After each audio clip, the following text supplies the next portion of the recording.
They called her reckless, unstable, a liar who destroyed herself for attention. But on the night Eleanor Vale lunged across a glittering dinner table and accused the most powerful couple in London of murder, she saw what no one else could or would: a poisoned glass, a calculated smile, and a duke seconds from death. In that single, impossible moment, she gambled everything: her name, her future, her very survival.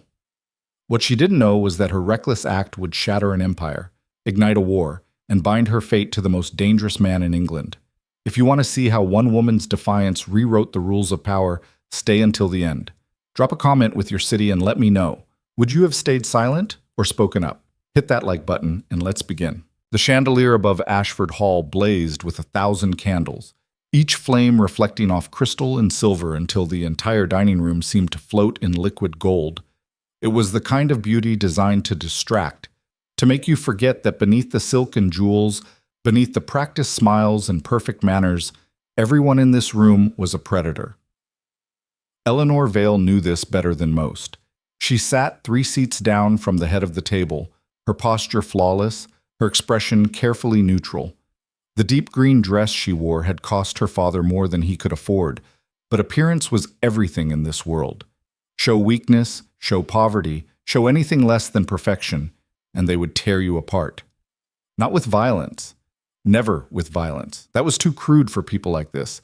They would do it with whispers, with withdrawn invitations, with subtle suggestions that perhaps the Vales didn't quite belong in such elevated company. They would do it with smiles sharp as knives and words that drew blood without ever breaking skin.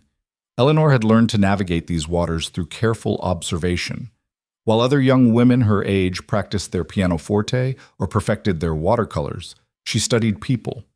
She watched the way Lord Pemberton's fingers drummed against his wineglass when he was lying.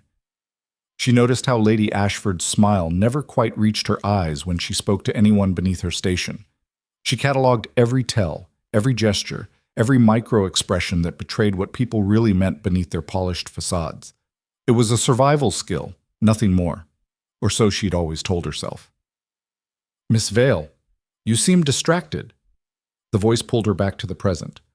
Lord Whitmore sat across from her, his expression a mixture of amusement and condescension. He was the 3rd son of an earl, wealthy enough to be arrogant, unimportant enough to be cruel. "Not at all, Lord Whitmore," Eleanor replied smoothly. "I was simply admiring Lady Ashford's exquisite choice of decorations. The late roses are particularly stunning." It was the kind of empty compliment that moved conversations along without saying anything of substance. Lady Ashford, seated at the far end of the table, inclined her head in acknowledgement, already turning back to her conversation with the Duchess of something or other. "Ah yes, the roses." Lord Whitmore's smile widened. "I suppose one must find entertainment where one can. Tell me, Miss Vale, I heard the most interesting rumor about your father's investments in the railway." "The Duke has arrived." The announcement cut through every conversation like a blade. The room didn't fall silent. That would have been too obvious, too crude. But every voice dropped to a murmur, every eye tracked toward the entrance with the practiced subtlety of a hunting cat spotting prey. Adrian Blackthorne, 5th Duke of Ashford, entered the room as if he owned not just the house, but every person in it, and in many ways, he did. Eleanor had seen him before, of course. Everyone had seen him. You couldn't move in London society without encountering the Duke in some capacity, at balls, at the theater, riding through Hyde Park with that infamous black stallion of his. But seeing him from across a ballroom was different from seeing him up close, from being in the same room where the air itself seemed to bend around him. He was tall, taller than most men, with dark hair swept back from a face that would have been handsome if it weren't so cold. Everything about him was sharp angles and controlled power, from the cut of his perfectly tailored black coat to the way he moved through the room without hurrying and without hesitation. But it was his eyes that truly set him apart. Gray, cold, calculating. The eyes of a man who saw everything and felt nothing. "Your Grace, how wonderful of you to join us." Lady Ashford rose, her smile as bright and false as stage paint. "We were beginning to worry you might not make it." "I am precisely on time, Lady Ashford." The Duke's voice was low, clipped, with the kind of absolute certainty that made argument impossible. "Your concern, while touching, was unnecessary." He took his seat at the head of the table, his table, in his house, though Lady Ashford had been managing it since his mother's death years ago, and the room rearranged itself around him. Conversations shifted. Postures straightened. Even the servants seemed to move with more precision. Eleanor found herself studying him despite her better judgment. Everyone knew the stories, of course. The Duke, who had inherited at 19 and turned his father's crumbling estate into an empire. The man who had ruined 3 business partners who tried to cheat him. The aristocrat who moved through society like a shark through water, beautiful, deadly, and utterly untouchable. They said he'd never lost a negotiation, never made a bad investment, never shown weakness of any kind. They also said he was incapable of human feeling, that his heart was as cold as his mother's grave. Looking at him now, Eleanor could almost believe it. "Wine, your grace?" A footman appeared at the Duke's elbow, crystal decanter in hand, but before he could pour, another voice interrupted. "Please, allow me." Lady Carrington rose from her seat with the kind of graceful insistence that made refusal impossible. She was beautiful in that way certain women are. Perfect features arranged in perfect proportions, every gesture calculated for maximum effect. Her husband, Lord Carrington, watched her with the indulgent smile of a man who knew his wife's beauty was his greatest asset. "How thoughtful, Lady Carrington." Lady Ashford's voice held a note of irritation, quickly suppressed. Eleanor watched as Lady Carrington lifted the decanter, her movement smooth and practiced. She poured the wine, a deep red that caught the candlelight like liquid rubies, with the kind of care one might use for a sacred ritual. "Your Grace." Lady Carrington set the glass before the Duke with a smile that was all warmth and deference. "To your health." Something flickered in Eleanor's peripheral vision. It was barely there. A movement so slight, so quick, that most people would have missed it entirely. But Eleanor had spent years training herself to see what others missed. And what she saw was Lady Carrington's left hand, the one turned away from the rest of the table, tipping something small and crystalline into the Duke's wine. Just a pinch. Just a moment. Then it was gone, dissolved into the red depths of the glass. Eleanor's heart stopped. Her mind raced through possibilities, through rational explanations. Perhaps it was sugar. Some people preferred their wine sweetened. Perhaps it was a digestive aid, though why Lady Carrington would presume to doctor the Duke's drink without asking was no. Eleanor watched Lady Carrington return to her seat, watched the way her hand trembled just slightly as she set down the decanter. Watched the way Lord Carrington's jaw tightened, his eyes fixed on the Duke's glass with an intensity that had nothing to do with social courtesy. Watched the way they both very carefully did not look at each other. This wasn't about preference or presumption, this was murder. The Duke reached for his glass. Time seemed to slow. Eleanor could see every detail with crystalline clarity, the way the candlelight played across the wine's surface, the Duke's long fingers wrapping around the delicate stem, the slight tilt of his wrist as he prepared to drink. She should stay silent. Every rule of her world screamed it at her. She had no proof. No witnesses who would believe her. The Carringtons were powerful, connected, beloved by society. The Duke himself was untouchable, a force of nature who didn't need, wouldn't want, protection from someone like her. If she was wrong, she would be humiliated, ruined. If she was right and spoke anyway, she would be destroyed for daring to create a scandal. There was no version of this where Eleanor Vale walked away unscathed. The Duke lifted the glass toward his lips. Eleanor's chair crashed backward as she lunged across the table. The world exploded into chaos.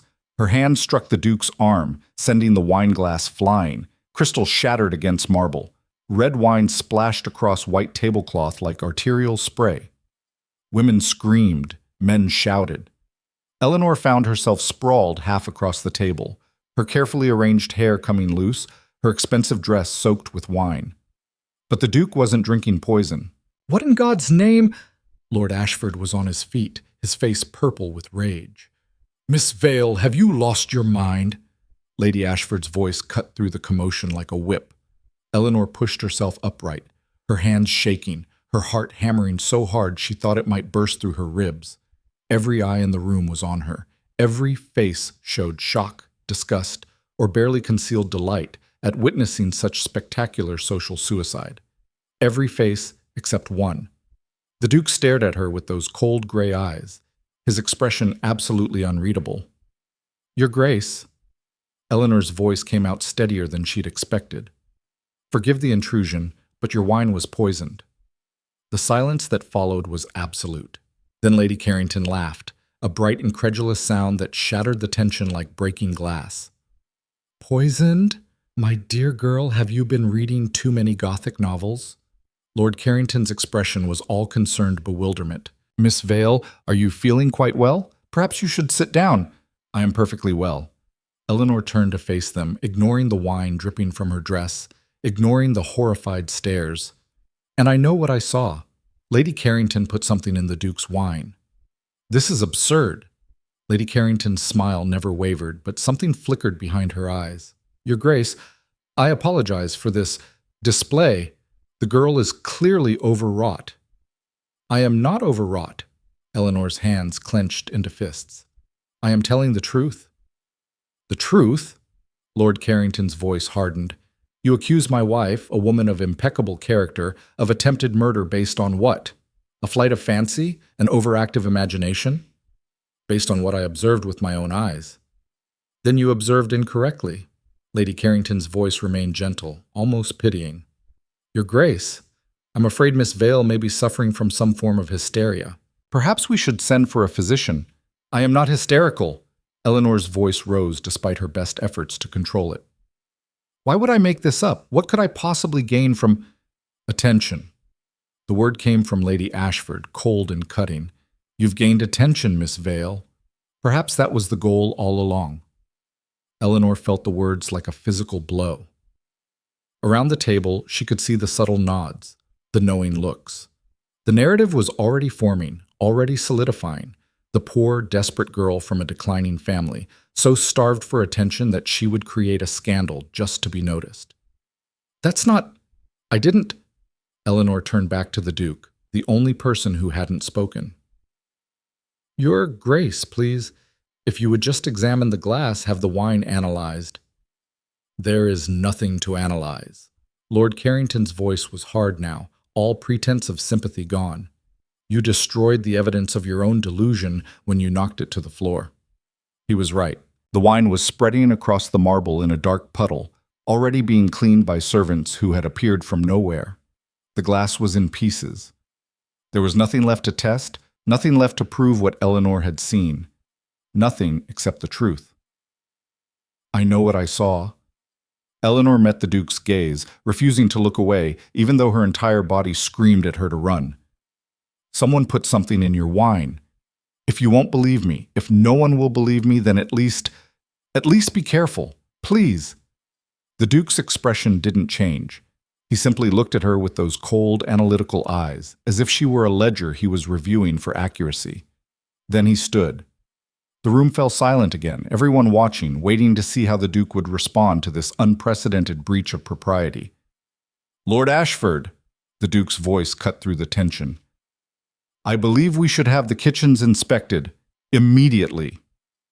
Eleanor's breath caught. "Your Grace?" Lord Ashford looked confused. "Surely you don't believe this girl's wild accusations."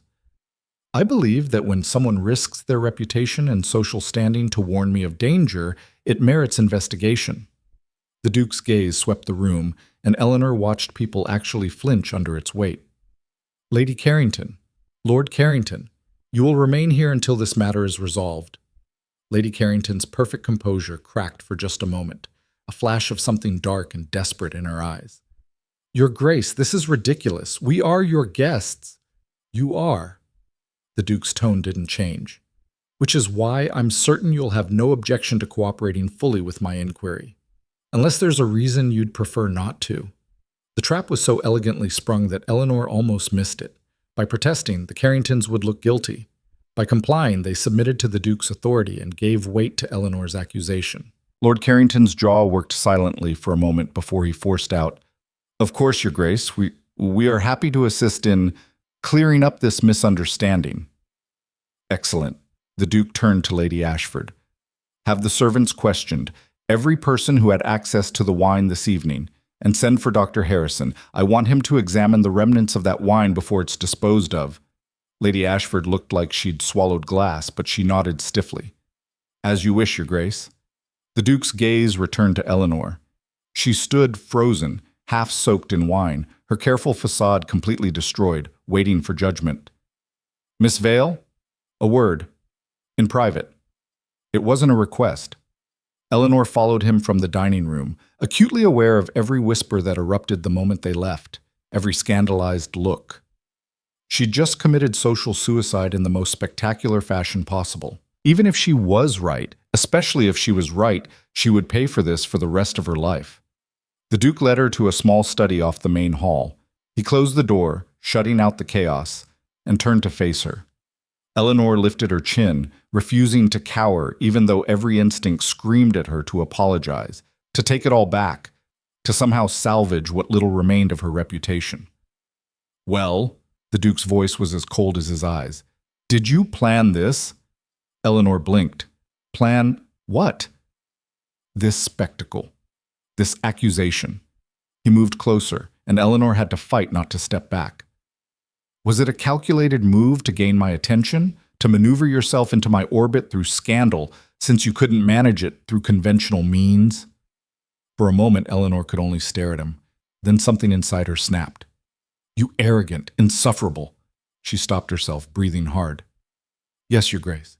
That's exactly it. I ruined myself in front of all of London society, destroyed my family's reputation, and guaranteed that no respectable person will ever speak to me again, all for the chance to have a private word with you, because that makes perfect sense."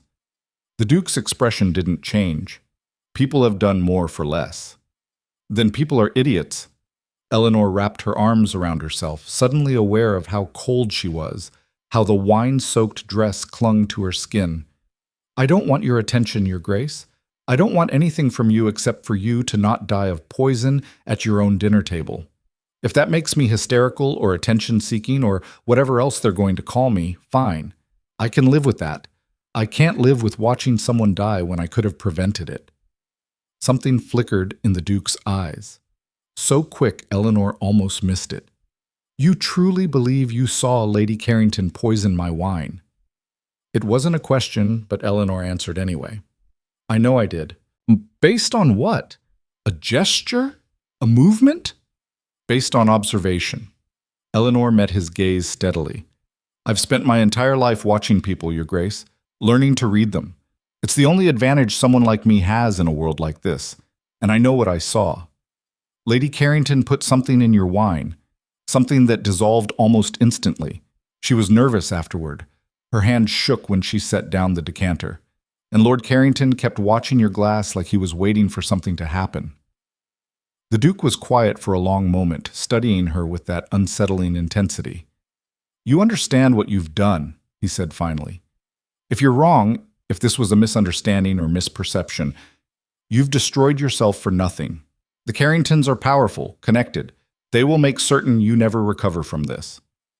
"I know. And if you're right," he paused. "If you're right, you've made yourself a target. People who are willing to poison a duke won't hesitate to eliminate a witness." Eleanor hadn't thought of that. The realization hit her like ice water. The Duke must have seen it in her face because something that might have been grim amusement crossed his features. "Congratulations, Miss Vale. You may have just saved my life. Now the question is whether anyone can save yours." Before Eleanor could respond, a knock sounded at the door. "Enter," the Duke commanded. A servant appeared, looking pale and shaken. "Your Grace, Dr. Harrison has completed his preliminary examination of the wine." "And?" The servant swallowed hard. "He found traces of arsenic, Your Grace. Not enough to kill immediately, but he said if you'd consumed the full glass, you would have become violently ill, and if this had been happening over time—" The servant didn't finish. He didn't need to. Arsenic, slow-acting, cumulative, not a single attempt at murder, a long-term campaign of it. Eleanor felt her knees go weak. She'd been right. She'd actually been right. She'd also just exposed a conspiracy to murder a duke. The Duke's expression remained perfectly controlled, but Eleanor saw his hand tighten on the back of a nearby chair. "Where are the Carringtons?" "They've fled, Your Grace." The servant's voice was barely a whisper. "They left through the garden entrance approximately 10 minutes ago. Lord Ashford has sent men after them, but they had a head start." The Duke's jaw clenched. Of course they did. He turned back to Eleanor, and for the first time since she'd met him, she saw something other than cold calculation in his eyes. She saw fury. "It appears, Miss Vale, that you were correct." His voice was perfectly level, which somehow made the rage beneath it more terrifying. "The Carringtons have been slowly poisoning me. For how long, we don't yet know. To what end, we can only speculate. But thanks to your intervention, they have failed." Eleanor nodded, not trusting her voice. "You should also know," the Duke continued, "that by exposing them, you have made yourself their enemy. They will not forgive this, they will not forget, and they will do everything in their considerable power to destroy you." "I understand." "Do you?"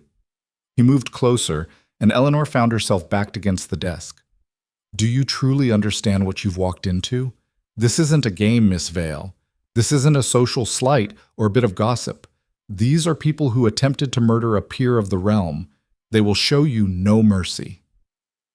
"Then what do you suggest I do?" Eleanor heard the steel in her own voice and was surprised by it. "Should I have stayed silent? Should I have let them kill you just to protect myself?" "Most people would have." "Then I suppose I'm not most people." The Duke stared at her for a long moment. Then, incredibly, the corner of his mouth twitched in what might have been the ghost of a smile. "No," he said quietly, "you certainly are not." He stepped back, his usual cold composure settling over him like armor. "Here's what's going to happen, Miss Vale. You're going to return to the dining room with me. You're going to stand beside me as I announce to all of London society that you were correct, that the Carringtons did indeed attempt to poison me, and that you saved my life." Eleanor's eyes widened. "Your Grace, you are also going to accept my protection. Starting tonight, you will be under my guardianship. Any attack on you will be considered an attack on me. Any slander against you will be answered by my house. You saved my life, Miss Vale. I am not a man who forgets his debts." "I don't want— This is not about what you want." The Duke's voice turned hard. "This is about survival. Yours and mine. The Carringtons are fleeing now, but they will regroup. They will plan, and they will come for both of us. The only way we survive is together. Do you understand?" Eleanor looked at him. This cold, powerful man who trusted no one and showed mercy to none. A man who had just had his mortality thrown in his face and responded by binding himself to the woman who'd exposed it. She should refuse, should maintain her independence, her pride, but she'd gambled everything on a single moment of truth.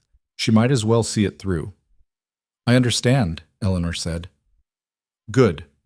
The Duke offered her his arm with the kind of formal courtesy that seemed absurd given the circumstances. "Then let's go show London society that the game has changed, whether they're ready for it or not." Eleanor took his arm, feeling the solid strength beneath the expensive fabric. Together, they walked back toward the dining room, toward the chaos and scandal and whispered accusations, toward a war that neither of them had chosen, but both of them would fight. Because some truths, once spoken, couldn't be taken back, and some alliances, once forged, would change everything. The murmurs hit Eleanor like a physical force the moment she stepped back into the dining room on the Duke's arm. The noise was different now, sharper, hungrier. Before it had been shock and scandal. Now it was something far more dangerous, speculation, the kind that could destroy lives with a single well-placed whisper. Eleanor forced herself to keep her spine straight, her chin lifted. The wine had dried sticky and uncomfortable against her skin. Her carefully arranged hair hung in loose, disheveled waves, and she could feel every eye tracking her movement across the marble floor. She looked exactly like what they wanted to believe she was, desperate, unhinged, willing to cause a scene for attention. The Duke's grip on her arm tightened fractionally, the only indication he'd noticed her tension. "Ladies and gentlemen," his voice cut through the whispers like a blade through silk. Every conversation died instantly. "I owe you all an explanation for this evening's disruption." Lady Ashford stood near the fireplace, her expression carefully neutral, but her eyes hard as flint. Lord Ashford hovered near the windows, looking like a man who'd just watched his perfectly planned evening detonate in his face. The other guests had arranged themselves in a loose semicircle, maintaining the pretense of casual positioning while ensuring they didn't miss a single word. Dr. Harrison has confirmed, the Duke continued, his tone as level as if he were discussing the weather, that my wine this evening contained arsenic, a deliberate addition, made with the clear intent to cause me harm. The room erupted. Impossible. The Carringtons would never— Your Grace, surely there's been some mistake. There has been no mistake. The Duke's voice didn't rise, but somehow it dominated the chaos effortlessly. Lord and Lady Carrington fled the premises shortly after Miss Vale's accusation.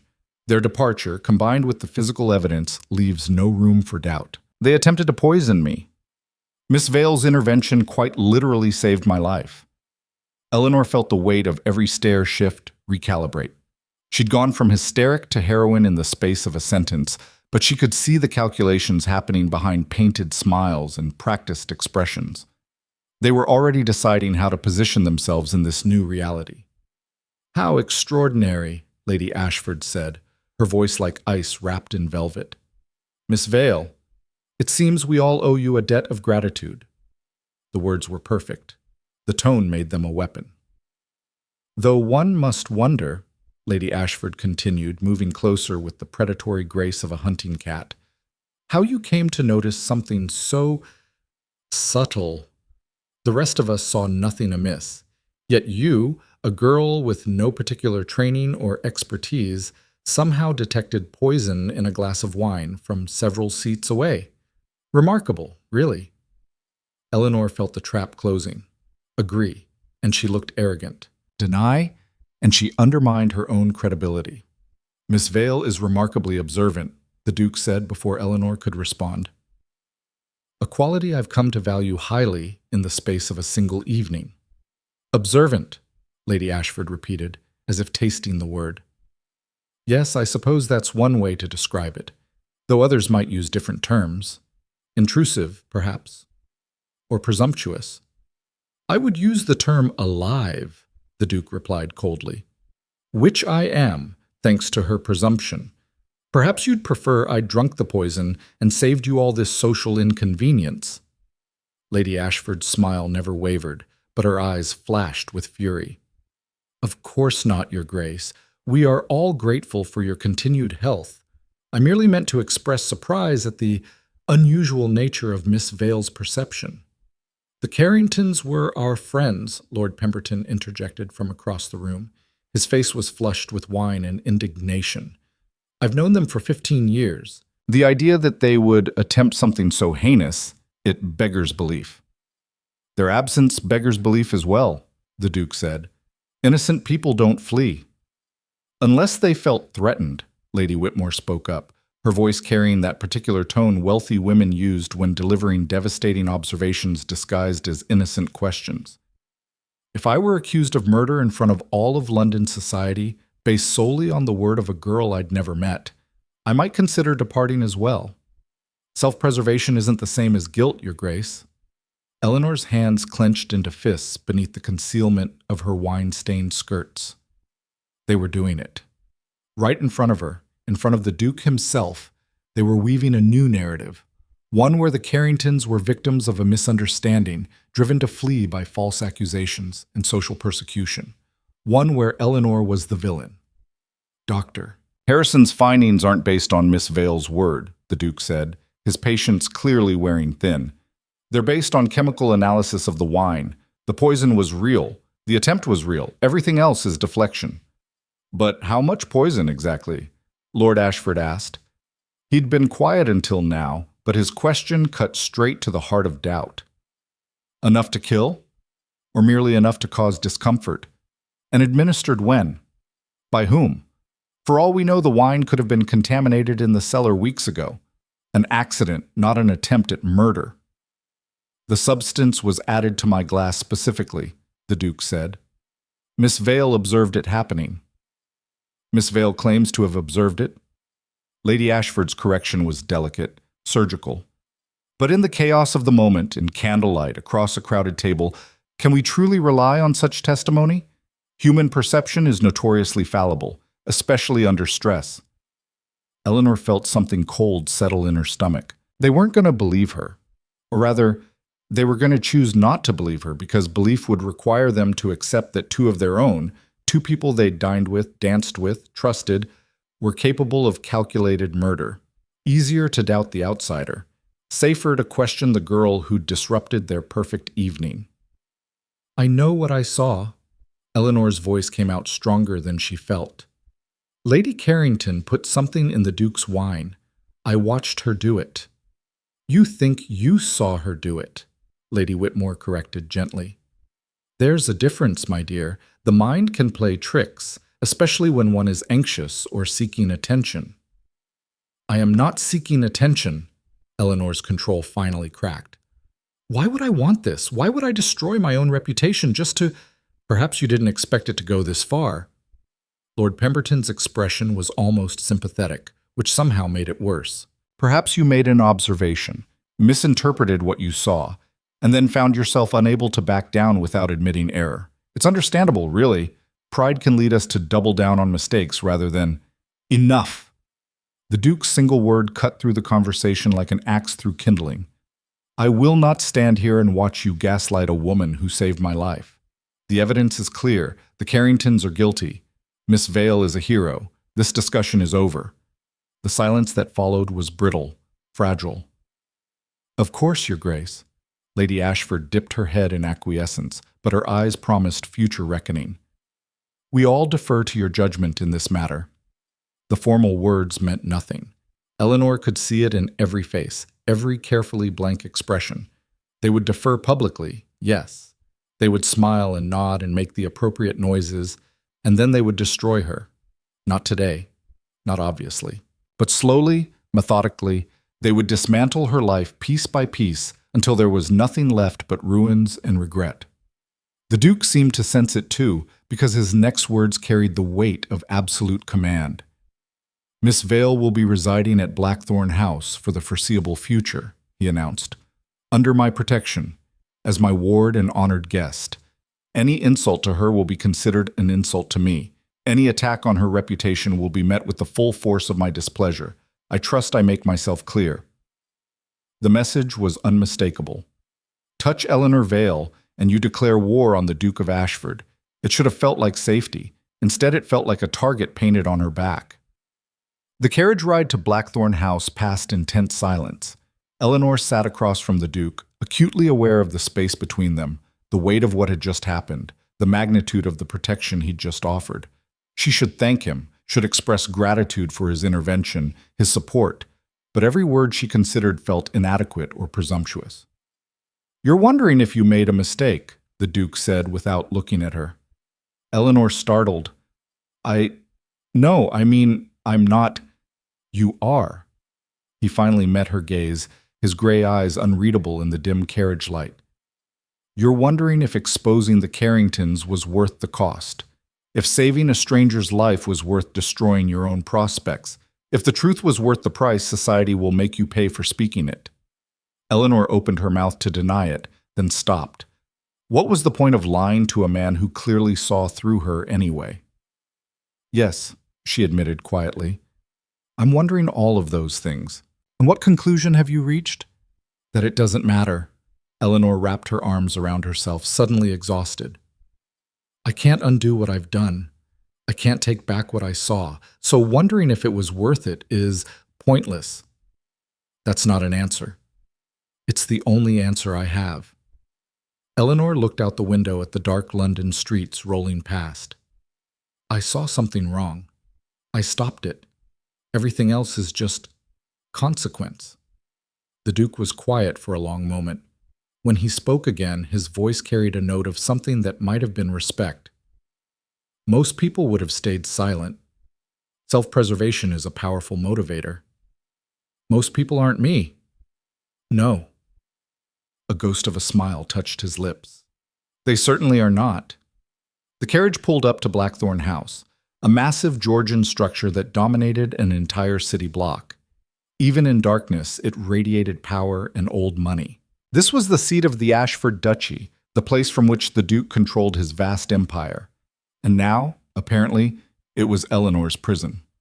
No, not a prison, a fortress. The Duke helped her down from the carriage with mechanical courtesy, then guided her up the steps and into a foyer that could have held her father's entire house twice over. Servants appeared from nowhere, silent and efficient, taking the Duke's coat and gloves without needing to be asked.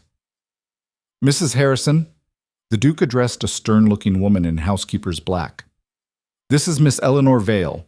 She'll be staying with us indefinitely. Please prepare the blue suite and ensure she has everything she needs." "Of course, Your Grace." Mrs. Harrison's gaze swept over Eleanor, cataloging the wine-stained dress and disheveled hair with the kind of professional discretion that revealed nothing. "Miss Vale, if you'll follow me?" Eleanor glanced at the Duke, suddenly uncertain. "We'll speak in the morning," he said. "You need rest. We both do. Tomorrow, we plan our next move." Next move. As if this were a chess game instead of her life unraveling. But perhaps, Eleanor thought as she followed Mrs. Harrison up a sweeping staircase, that's exactly what it was. The Carringtons had made their play. The Duke had countered. And Eleanor was a piece on the board whether she liked it or not. The question was whether she'd be a pawn or a queen. Morning came too quickly, and not quickly enough. Eleanor woke in a bed so soft she'd barely slept, in a room so opulent it felt like a stage set rather than actual living space. The blue suite, as it turned out, consisted of a bedroom, sitting room, and private bath, all decorated in shades of sapphire and cream that probably cost more than her father earned in a year. A maid had appeared while Eleanor slept and left fresh clothes. A day dress in deep burgundy that fit perfectly, despite no one having taken her measurements. The efficiency was almost unsettling. Eleanor dressed quickly, braided her hair into something approximating respectability, and ventured out into the hallway. She had no idea where she was going or what she was supposed to do, but staying locked in her guilt cage felt worse than risking getting lost. She found the Duke in what appeared to be his study, a room dominated by floor-to-ceiling bookshelves, massive desk, and windows overlooking the back gardens. He was reading what looked like a letter, his expression carved from stone. "Miss Vale." He glanced up as she hesitated in the doorway. "Good. We have much to discuss." Eleanor entered, noting the way sunlight caught the silver in his dark hair, the tired lines around his eyes that suggested he'd slept as poorly as she had. "The Carringtons?" she asked. "Gone." The Duke set down the letter with barely controlled violence. "They fled the city last night. My men tracked them as far as Dover, but they had too much of a head start. By now they're likely in France, beyond my immediate reach." Eleanor sank into a chair unbidden. "So they got away." "For now." The Duke's jaw clenched. "But they left evidence behind. Their townhouse yielded several interesting discoveries: correspondence, financial records, and a hidden supply of arsenic that matches what was found in my wine." "Then you have proof." "I have evidence of their guilt. What I don't have is their persons to prosecute." The Duke began to pace, restless energy radiating from him. "They'll stay in France or travel further abroad. They have money, connections, friends who will hide them. Extradition is complicated, especially for people of their class. So they just escape? After trying to murder you?" "They escape legal consequences," the Duke corrected. "Social consequences are another matter. I've sent letters to every major household in London detailing their crimes. By this afternoon, the Carringtons will be persona non grata in every drawing room, every club, every establishment that values my goodwill. Their reputation is ash. Their social standing is destroyed. It's not the justice I'd prefer. But it's something." Eleanor absorbed this. "And what about me?" The Duke stopped pacing, turned to face her directly. "What about you?" "You said they'd come after me, that exposing them made me a target." "It did. It does." The Duke moved to his desk, pulled out another letter. "Which is why you need to understand what you're facing. This arrived this morning." He handed her the paper. Eleanor unfolded it with trembling fingers. The words were poison disguised as social correspondence. "Dearest friends, it is with deep regret that we must inform you of recent events that have forced our departure from London. We were accused in the most public and humiliating manner of a crime we did not commit. Miss Eleanor Vale, A young woman of questionable stability and desperate circumstances manufactured an elaborate fantasy about us attempting to poison His Grace, the Duke of Ashford. Despite our protests, despite our impeccable reputation, we were believed guilty based solely on her word. We fled not from guilt, but from persecution, from a society that would believe a nobody over people who have served faithfully for decades. His Grace, we believe, was manipulated by Miss Vale's performance, a calculated play for sympathy and elevation beyond her station. We hope, in time, the truth will emerge.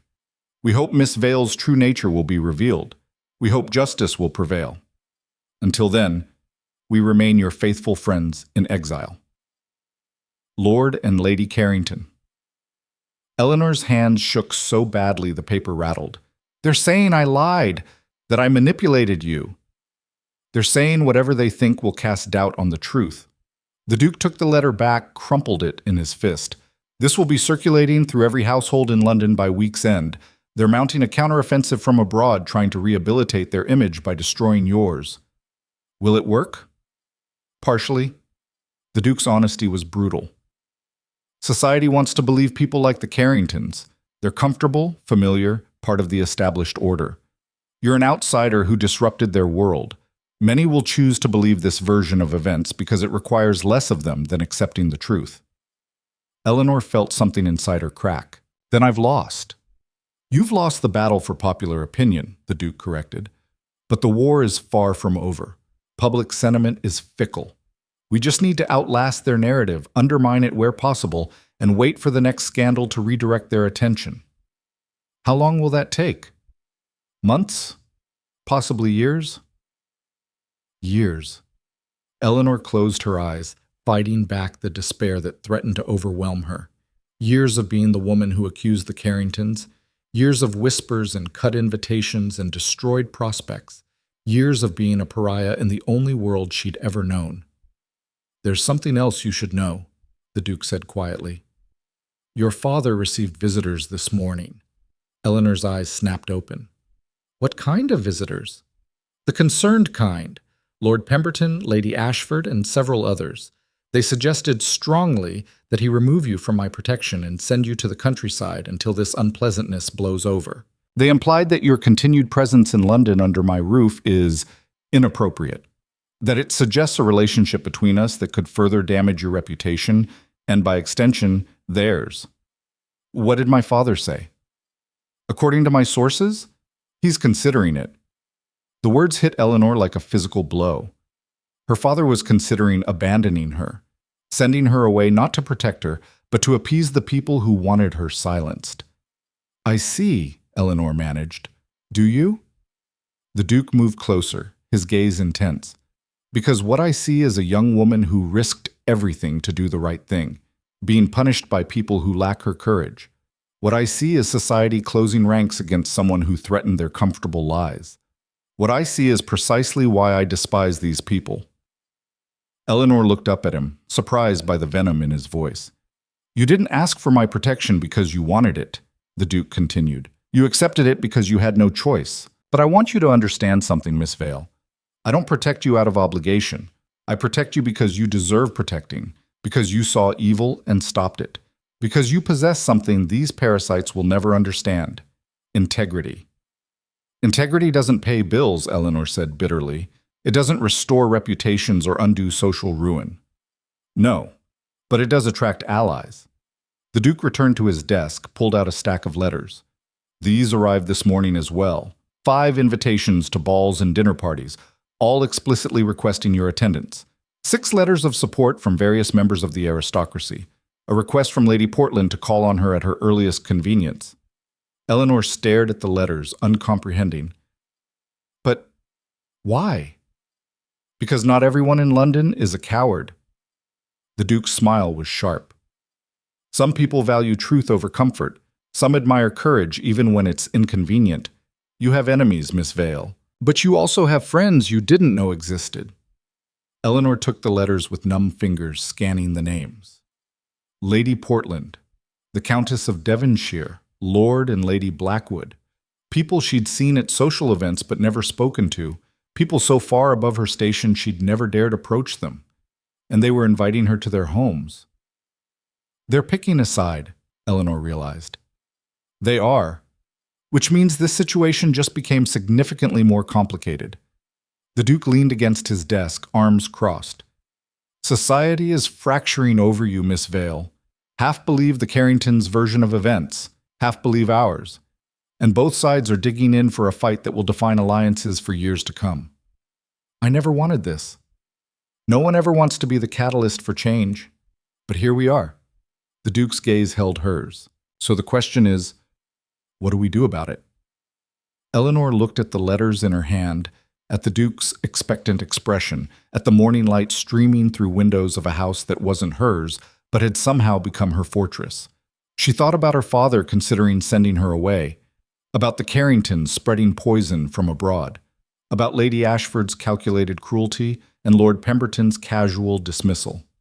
She thought about years of being careful, of watching from the margins, of never quite belonging. And she thought about the moment she'd lunged across a dinner table and changed everything. We fight, Eleanor said quietly. We prove them wrong. All of them. The Duke's smile was genuine this time, fierce and approving. Good. Then here's what we're going to do.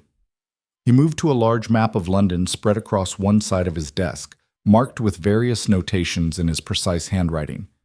The Carringtons didn't act alone, the Duke said. Poison campaigns take planning, money, and opportunity. They needed help. Servants to administer it, allies to provide cover, financial backing to support their lifestyle, while my estate slowly fell into their hands. You think they had accomplices. I know they did, and we're going to find them. The Duke pointed to several locations on the map. Starting with their household staff, the servants they employed, the vendors they used, the businesses they frequented. Someone knows something. Someone always does. Eleanor studied the map, her mind already working through possibilities. You want me to help investigate? I want you to be my partner in this. The Duke met her gaze directly. You see things others miss. You read people. Those skills are valuable. More valuable than you realize. Society would call that inappropriate. A duke and an unmarried woman working together, spending time alone. Society can rot, the Duke said flatly. They've already decided you're ruined. We might as well make use of your newfound freedom from their expectations. Eleanor felt something shift inside her, a reckless kind of liberation. He was right. She'd already paid the price for defying social norms. She might as well reap the benefits. Where do we start? She asked. The Duke's smile turned predatory. With the servants. The Carringtons dismissed their entire household staff before fleeing. Those people are angry, unemployed, and looking for someone to blame. I'd wager at least a few of them would be willing to share what they know about their former employers. You want me to question them? I want you to talk to them. Woman to woman, sympathetic ear, someone who understands what it's like to be betrayed by people in power. The Duke pulled out a list of names and addresses. I've tracked down 3 former housemaids, 2 footmen, and their cook. All dismissed without references, all bitter about it. If the Carringtons were conducting a poison campaign from their household, someone on this list knows something. Eleanor took the list, her heart pounding. This was dangerous. This was far beyond anything she'd ever done before. This was also possibly the only way to clear her name and ensure the Carringtons faced real justice. When do I start? She asked. This afternoon. I'll provide a carriage and a chaperone. Appearances must be maintained to some degree, even if we're already ruined. The Duke's expression softened fractionally. Miss Vale, Eleanor, you don't have to do this. You could accept one of these invitations, attend social events, try to rebuild your reputation through conventional means.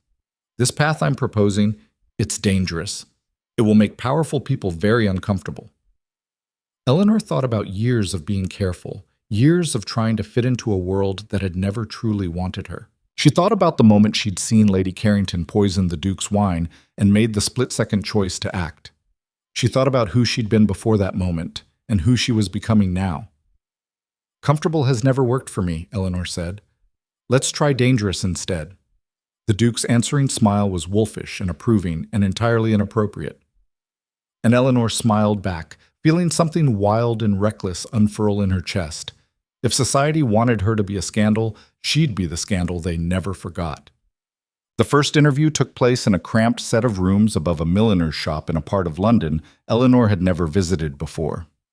The former housemaid, a woman named Sarah Collins, opened the door with suspicious eyes and a defensive posture. "Miss Vale?" Sarah's gaze swept over Eleanor's fine dress, the carriage waiting below, the obvious wealth on display. "Begging your pardon, miss, but I don't have time for—" "The Carringtons dismissed you without references," Eleanor said directly. "After years of loyal service, I want to know why." Sarah's expression shifted from suspicion to calculation. "You're the one who accused them, the one everyone's talking about." "I am. They say you're mad, that you made the whole thing up." "Do you believe that?" Eleanor held Sarah's gaze steadily. "Because I think you know exactly what kind of people the Carringtons really were. I think you saw things, knew things, and I think you're angry about being punished for their crimes." Sarah was quiet for a long moment. Then she stepped back from the door. "You'd better come in." The information Sarah provided was damning. She'd been the upstairs maid, responsible for cleaning the Carringtons' private chambers. She'd noticed the small vials hidden in Lady Carrington's dressing table, the late-night visits from an apothecary who never signed the visitor log, the whispered arguments between Lord and Lady Carrington about timing and dosage and when the Duke would finally succumb. "I didn't understand what it meant," Sarah said, her hands twisting in her apron. "Not at first. I thought maybe Lady Carrington was ill, that she was taking medicine she didn't want people to know about. But then I started paying attention, started noticing patterns." "What kind of patterns?" Eleanor leaned forward. Every time they returned from dinner with the Duke, Lady Carrington would mark something in a private ledger she kept locked in her desk. Dates, numbers, sometimes notes about His Grace's health, whether he seemed tired, whether he ate well, whether he appeared weakened. Sarah's voice dropped to a whisper. She was tracking the poison's effects, documenting it like a scientist running an experiment. Eleanor felt ice in her veins. "Do you still have access to this ledger?" "No, but I know where she kept the key." Sarah's smile was bitter. "Behind a loose panel in her writing desk. I found it once by accident, never told anyone because it wasn't my place. But now that they've thrown me out like rubbish, my place is wherever I choose to make it." Eleanor extracted every detail she could. The name of the apothecary, the dates of the visits, the location of the hidden panel. By the time she left Sarah's cramped rooms, she had ammunition. Not enough to convict in a court of law, but enough to build a case that would destroy whatever credibility the Carringtons had left. The next 3 interviews followed similar patterns. Angry servants, suspicious details, small pieces of a larger puzzle finally clicking into place.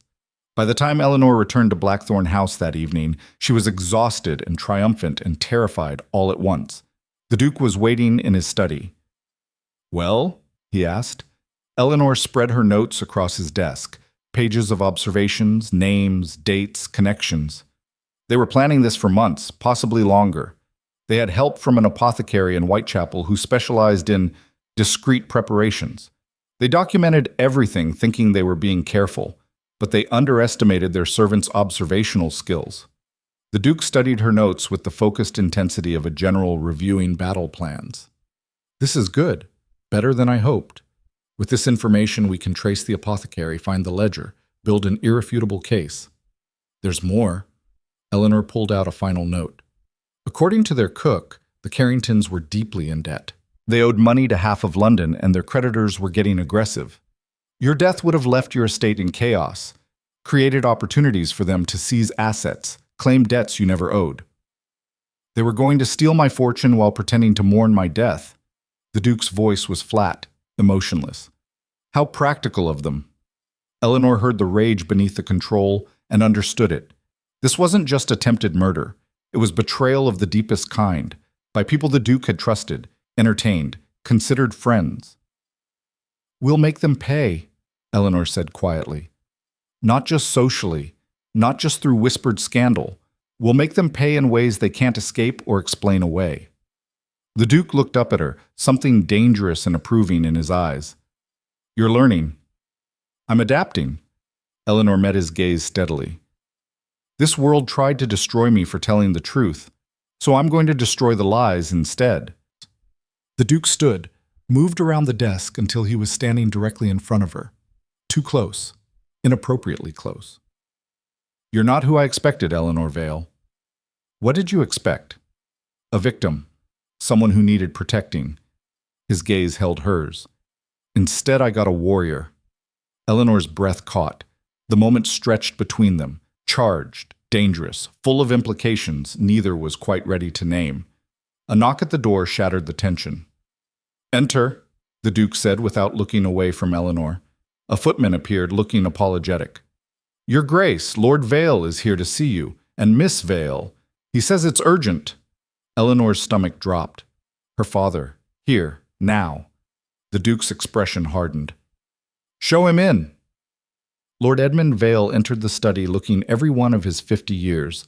His face was drawn, his clothes slightly rumpled, a far cry from the careful appearances he usually maintained. Eleanor. He didn't even glance at the Duke. We need to talk. In private. Anything you have to say to Miss Vale can be said in my presence, the Duke said coldly. She is under my protection. That includes protection from inappropriate pressure from family members. Lord Vale's jaw clenched. You've put impossible ideas in her head, made her think she can defy all of society and emerge unscathed. She's my daughter, Your Grace. I have a responsibility to protect her future.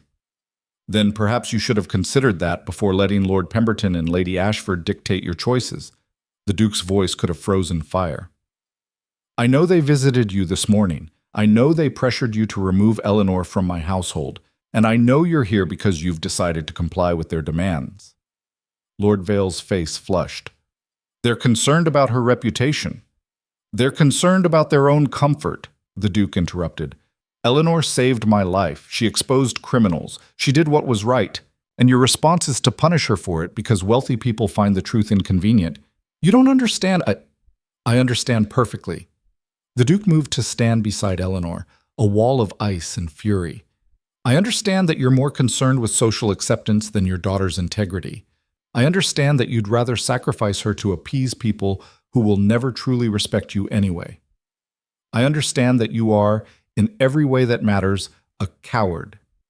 The words hung in the air like knives. Lord Vale's face went from red to white. How dare you? Father! Eleanor's voice cut through the brewing argument. She was surprised by how calm she sounded. Is it true? Did you come here to take me away? Lord Vale couldn't meet her eyes. It's for the best, Eleanor. The countryside, some time away from London, a chance for things to settle. You mean a chance for me to disappear, to be quietly forgotten while the Carringtons' version of events becomes accepted truth. Eleanor felt something inside her harden into steel. A chance for you to pretend I never disrupted your comfortable existence. That's not fair. None of this is fair. Eleanor's control finally cracked. I saved a man's life, and I'm being treated like a criminal. The actual criminals are in France living freely, while I'm being pressured to hide in shame.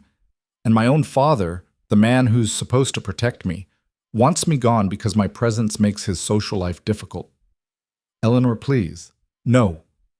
Eleanor stood, drawing herself up to her full height. I won't go. I won't hide. I won't pretend that exposing the truth was somehow wrong. And if that makes me an embarrassment to you, if that makes your life in society uncomfortable, then perhaps you should consider what that says about the society you value so highly. Lord Vale looked stricken.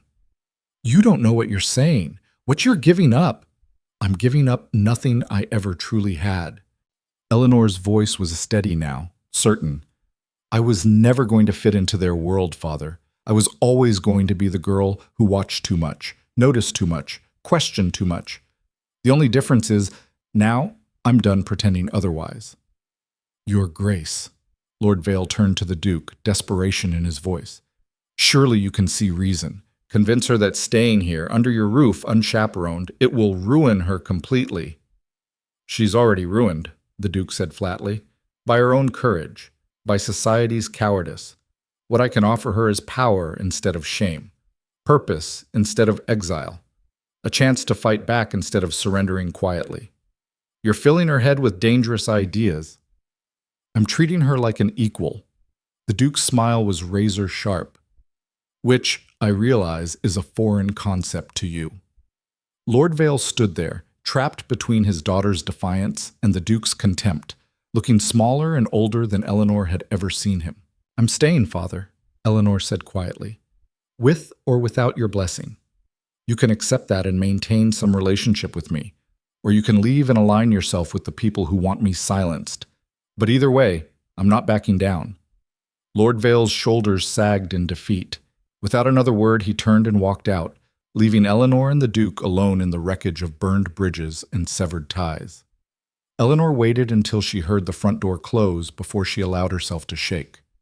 You did well, the Duke said quietly. I just destroyed my relationship with my father. You just chose your own path instead of the one he demanded you follow. The Duke moved closer, his presence steadying. There's a difference. Eleanor looked up at him, this cold man who'd somehow become her only ally in a world turned hostile. What happens now? She asked. Now? The Duke's smile was dangerous and determined. Now we hunt. The hunt began in the shadows of Whitechapel, where gaslight barely penetrated the fog and respectability went to die. Eleanor had never been to this part of London. Ladies of her station didn't venture into neighborhoods where poverty and desperation clung to the cobblestones like disease. But Eleanor was no longer a lady of any station, and the rules that had once governed her life now felt like chains she'd deliberately broken. The Duke's carriage stopped 2 streets away from their destination, close enough to reach quickly, far enough to avoid drawing attention. Eleanor pulled her cloak tighter, the plain wool a far cry from the silks she'd worn to that fateful dinner just days ago.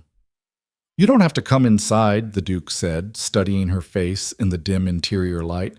I can question the apothecary alone. We've been over this.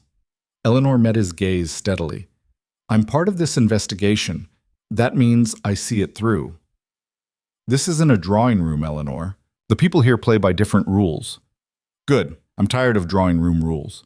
She reached for the door handle. Besides, you need me. A Duke walking into a Whitechapel apothecary asking questions will get either lies or silence. But a woman seeking discreet assistance? That might get honesty. The Duke's mouth twitched in what might have been amusement or approval. You're learning to think like a criminal. I'm learning to think like someone who needs results. Eleanor stepped out into the cold London night. There's a difference. The shop they sought was wedged between a gin house and a pawnbroker, its windows dark and unwelcoming. A faded sign above the door read, Thorne & Sons, Medicinal Preparations.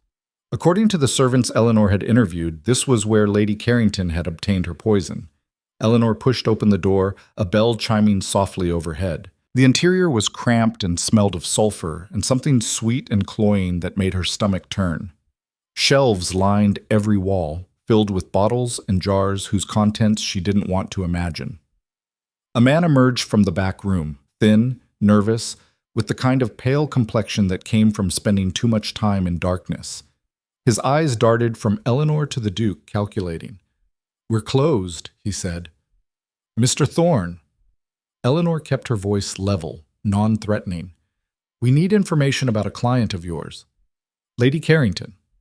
The man's face went sheet white. Don't know the name. Yes, you do.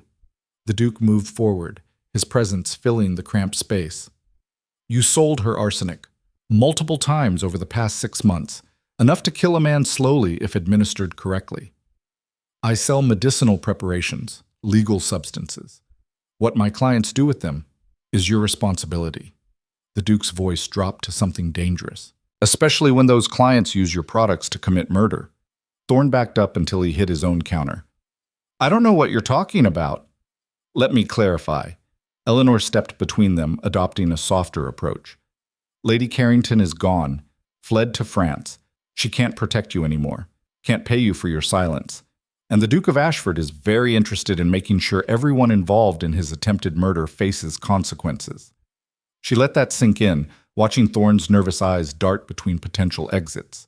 But, Eleanor continued, consequences can be negotiable for people who cooperate, who provide information that leads to justice.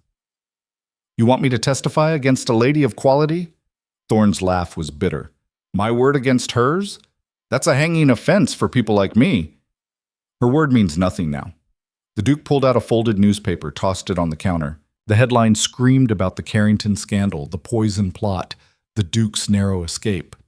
She's a fugitive, a confessed criminal. Your testimony wouldn't be against her. It would be corroboration of evidence we already have. Thorne stared at the newspaper, his fingers trembling as he touched the paper. They really did it, tried to kill you. They did. The Duke's tone softened fractionally. And they would have succeeded if not for Miss Vale's intervention.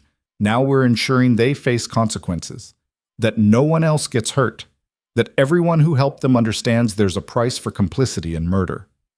The apothecary was silent for a long moment. When he finally spoke, his voice was barely a whisper. She came in first 6 months ago, said she needed something for rats, said they'd infested her country house, that she wanted something slow-acting so the creatures would carry it back to their nests before dying.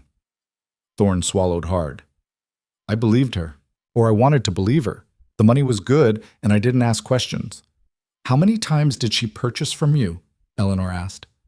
5, maybe 6. Always the same amount. Always paid in cash so there'd be no record. Thorne's hands clenched on the counter. The last time she came in, she asked about dosage, about how much would make a man sick without killing him immediately. That's when I knew. That's when I understood what she was really using it for. And you sold to her anyway, the Duke said coldly. She threatened me. Thorne's voice cracked. Said if I refused or told anyone, she'd have me arrested for selling poison illegally. Said she had friends in high places who would make sure I hanged. I was scared. I'm still scared. Eleanor felt a flicker of sympathy for this terrified man caught in the Carringtons' web, but sympathy didn't change facts. Do you keep records? She asked. Dates, amounts, anything that could prove the purchases? Thorne hesitated, then nodded slowly. In the back. Coded, but yes, I keep records of everything. Insurance, in case clients try to implicate me in their crimes. Get them, the Duke commanded. 10 minutes later, they left the apothecary with a ledger that documented every purchase Lady Carrington had made, coded, but decipherable. It was damning evidence, proof of premeditation, of careful planning, of a conspiracy that went far beyond a single impulsive act. Back in the carriage, Eleanor examined the ledger by lamplight. This is it. This is what we need to destroy their credibility completely. It's evidence for a trial they'll never face, the Duke said. The Carringtons are beyond legal reach in France, but not beyond social reach. Eleanor looked up, an idea forming. You said society is fractured over this. Half believe us, half believe them. This ledger proves our version of events. What if we used it to force the other half to choose a side? How? A dinner. Eleanor's mind raced through possibilities. You host another dinner. Invite everyone who matters. Present the evidence publicly. Make it impossible for them to maintain their polite doubt. The Duke studied her, something dangerous and approving in his gaze. You want to recreate the scene of the crime. I want to finish what we started. Eleanor set the ledger aside. The first dinner exposed the Carringtons. The second one will destroy their legacy, remove any lingering doubt, force their allies to abandon them or be tainted by association. It's bold. It's necessary. Eleanor leaned forward. Right now, we're fighting whispers and innuendo. People can dismiss servants' testimony as unreliable. They can claim the arsenic in the wine was a contamination accident. They can construct alternative explanations that let them maintain comfortable denial. But if you present irrefutable evidence in front of witnesses they trust, witnesses who matter, they'll have no choice but to accept the truth. The Duke was quiet for a long moment, his expression unreadable in the dim carriage light. Then he smiled, sharp and predatory. You're not just learning to think like a criminal, Eleanor. You're learning to think like a strategist. He leaned back, the decision made. We'll do it. 1 week from tonight. I'll make sure every important family in London receives an invitation, and I'll make sure they know their attendance is not optional. Eleanor felt a thrill of fear and excitement. They were about to walk back into the lion's den, deliberately, with a plan that required everything to go perfectly. What could possibly go wrong? The invitations went out the next morning, delivered by the Duke's personal footman to ensure they couldn't be ignored or discarded. The response was immediate and predictable. Some accepted enthusiastically, the families who'd already sided with the Duke, who saw this as an opportunity to witness justice served publicly. Others accepted reluctantly, knowing that refusing a Duke's explicit invitation would carry its own consequences. A few declined with elaborate excuses about prior commitments and sudden illness. The Duke sent second invitations to those who declined, this time with a handwritten note. "Your absence will be noted." They all accepted after that.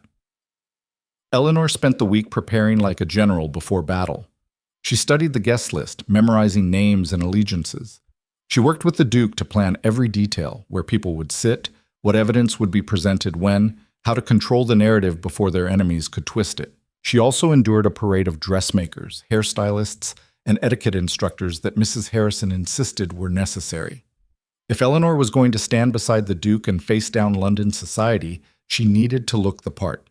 The dress they created was a deep midnight blue, elegant and severe, with none of the frivolous decoration that marked typical young ladies' gowns.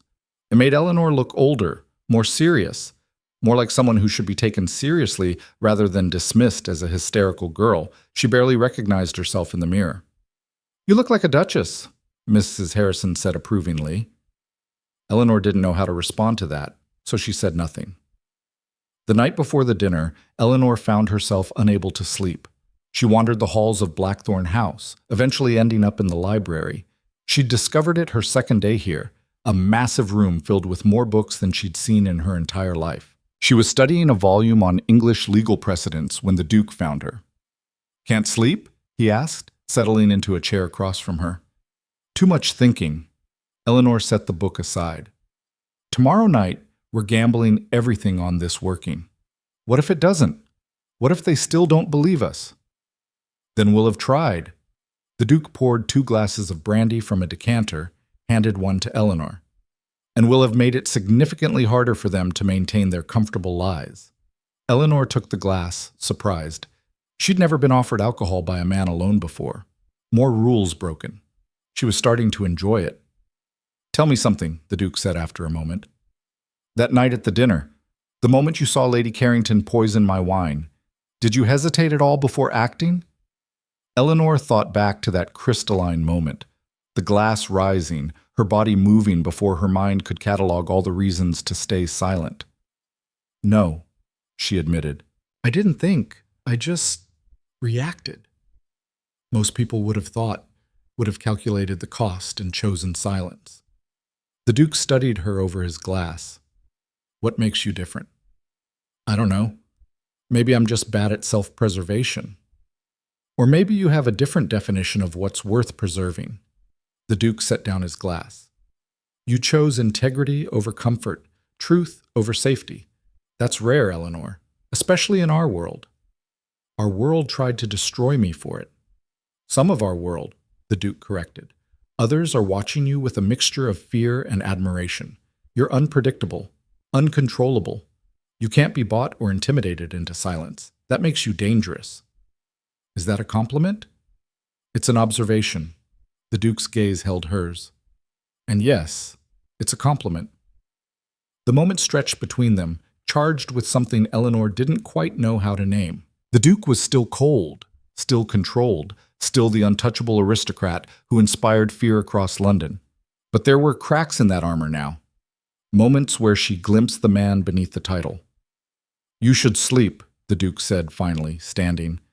"Tomorrow will be difficult. You'll need your strength." Eleanor nodded, but didn't move as he left the library. She sat alone in the darkness, drinking brandy she didn't particularly like, preparing for a battle that would determine the rest of her life. Tomorrow, she would face the people who wanted her destroyed. Tomorrow, she would prove them wrong, or she would be crushed completely. The dining room at Blackthorn House blazed with light and possibility. Eleanor stood at the entrance, taking in the scene with a kind of detached clarity. Every seat was filled with some of the most powerful people in England. The same faces that had watched her public humiliation now watched her entrance with expressions ranging from curiosity to hostility to barely concealed anticipation. They wanted a show. They'd get one. The Duke appeared at her elbow, offering his arm with formal courtesy. Ready? Eleanor took his arm, feeling the solid strength beneath expensive fabric. Ready. They entered together, and the room fell silent. Eleanor noticed Lady Ashford near the head of the table, her expression carefully neutral, but her eyes hard as diamonds. Lord Pemberton sat beside her, already flushed with wine despite dinner not yet being served. Lady Portland smiled encouragingly from her seat, one of the few genuine allies in a room full of predators. And at the far end of the table, in seats that should have remained empty, sat two people Eleanor had never expected to see again, Lord and Lady Carrington. Eleanor's step faltered. The Duke's hand tightened on her arm, steadying her. Impossible, Eleanor breathed. They fled to France. They returned. The Duke's voice was barely a whisper. This morning. With lawyers and witnesses and a carefully constructed defense, they're mounting a counteroffensive, Eleanor, right here, right now. Eleanor's mind raced. This changed everything. The dinner was supposed to be a presentation of evidence, a controlled demonstration of guilt. Instead, it had become something far more dangerous. A trial. Lord Carrington stood, his smile cold and calculating. Your Grace, how kind of you to invite us to clear our names in front of all of London. I invited no such thing, the Duke said icily, but you invited everyone else. Lady Carrington rose as well, beautiful and poised, and radiating injured innocence. And we could hardly allow our reputations to be destroyed in absentia. So we returned, to face our accusers, to present the truth. The room erupted in whispers. Eleanor felt the trap closing around them. The Carringtons hadn't fled permanently. They'd retreated to regroup, to build their defense, to prepare for this exact confrontation. They'd returned stronger, more prepared, with a strategy that turned the Duke's own plan against him. How dramatic, the Duke said, his voice cutting through the noise. Though I notice you brought lawyers. Innocent people rarely need legal counsel at dinner parties. Cautious people do, Lord Carrington countered, especially when facing accusations of attempted murder based on the hallucinations of an unstable girl desperate for attention. Eleanor felt every eye turned to her. This was it, the moment they'd try to destroy her credibility completely. Miss Vale is many things, the Duke said coldly. Unstable is not among them. Unlike some people, she doesn't require poison to achieve her goals. No, she requires spectacle. Lady Carrington moved around the table with practiced grace. Tell me, Miss Vale, before you so dramatically accused us of murder, had we ever spoken? Had you any reason to wish us harm? It was a trap.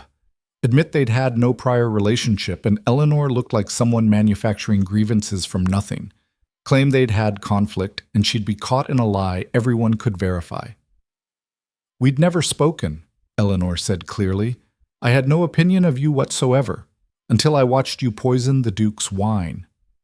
You claim to have watched. Lady Carrington's smile was sympathetic, pitying, but what you actually saw was me pouring wine, a perfectly normal action witnessed by everyone at the table. What you perceived as poison was your own imagination filling in details that weren't there. The arsenic in the wine wasn't imagination, Eleanor shot back.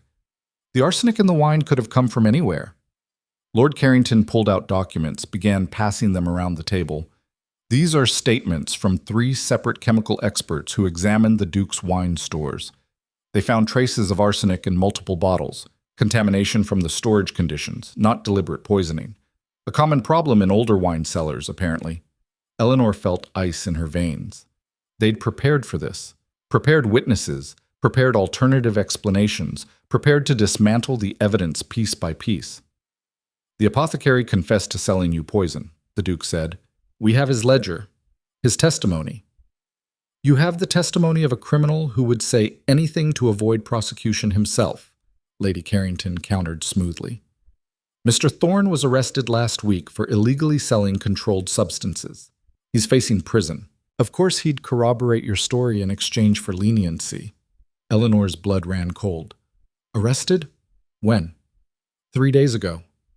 Lord Carrington's smile widened. Tragic, really. But the law is clear about unlicensed apothecaries selling dangerous substances. I'm sure his testimony will be, discredited accordingly. They'd gotten to Thorne. Somehow, they'd found out about the Duke's investigation and moved to eliminate the witness before he could testify publicly. The ledger was still evidence, but without Thorne to authenticate it, its value was diminished. "You're cornered," the Duke said, his voice dangerously calm. "This performance doesn't change the facts." "What facts?" Lady Carrington spread her hands innocently. "A contaminated wine cellar? A criminal apothecary trying to save himself? The paranoid delusions of a girl who's read too many Gothic novels? These aren't facts, Your Grace. These are interpretations, and interpretations can be flexible." Eleanor watched the other guests, saw the doubt creeping back into their expressions. The Carringtons were good, better than she'd anticipated. They were systematically dismantling every piece of evidence, providing alternative explanations that let people choose comfortable lies over uncomfortable truths.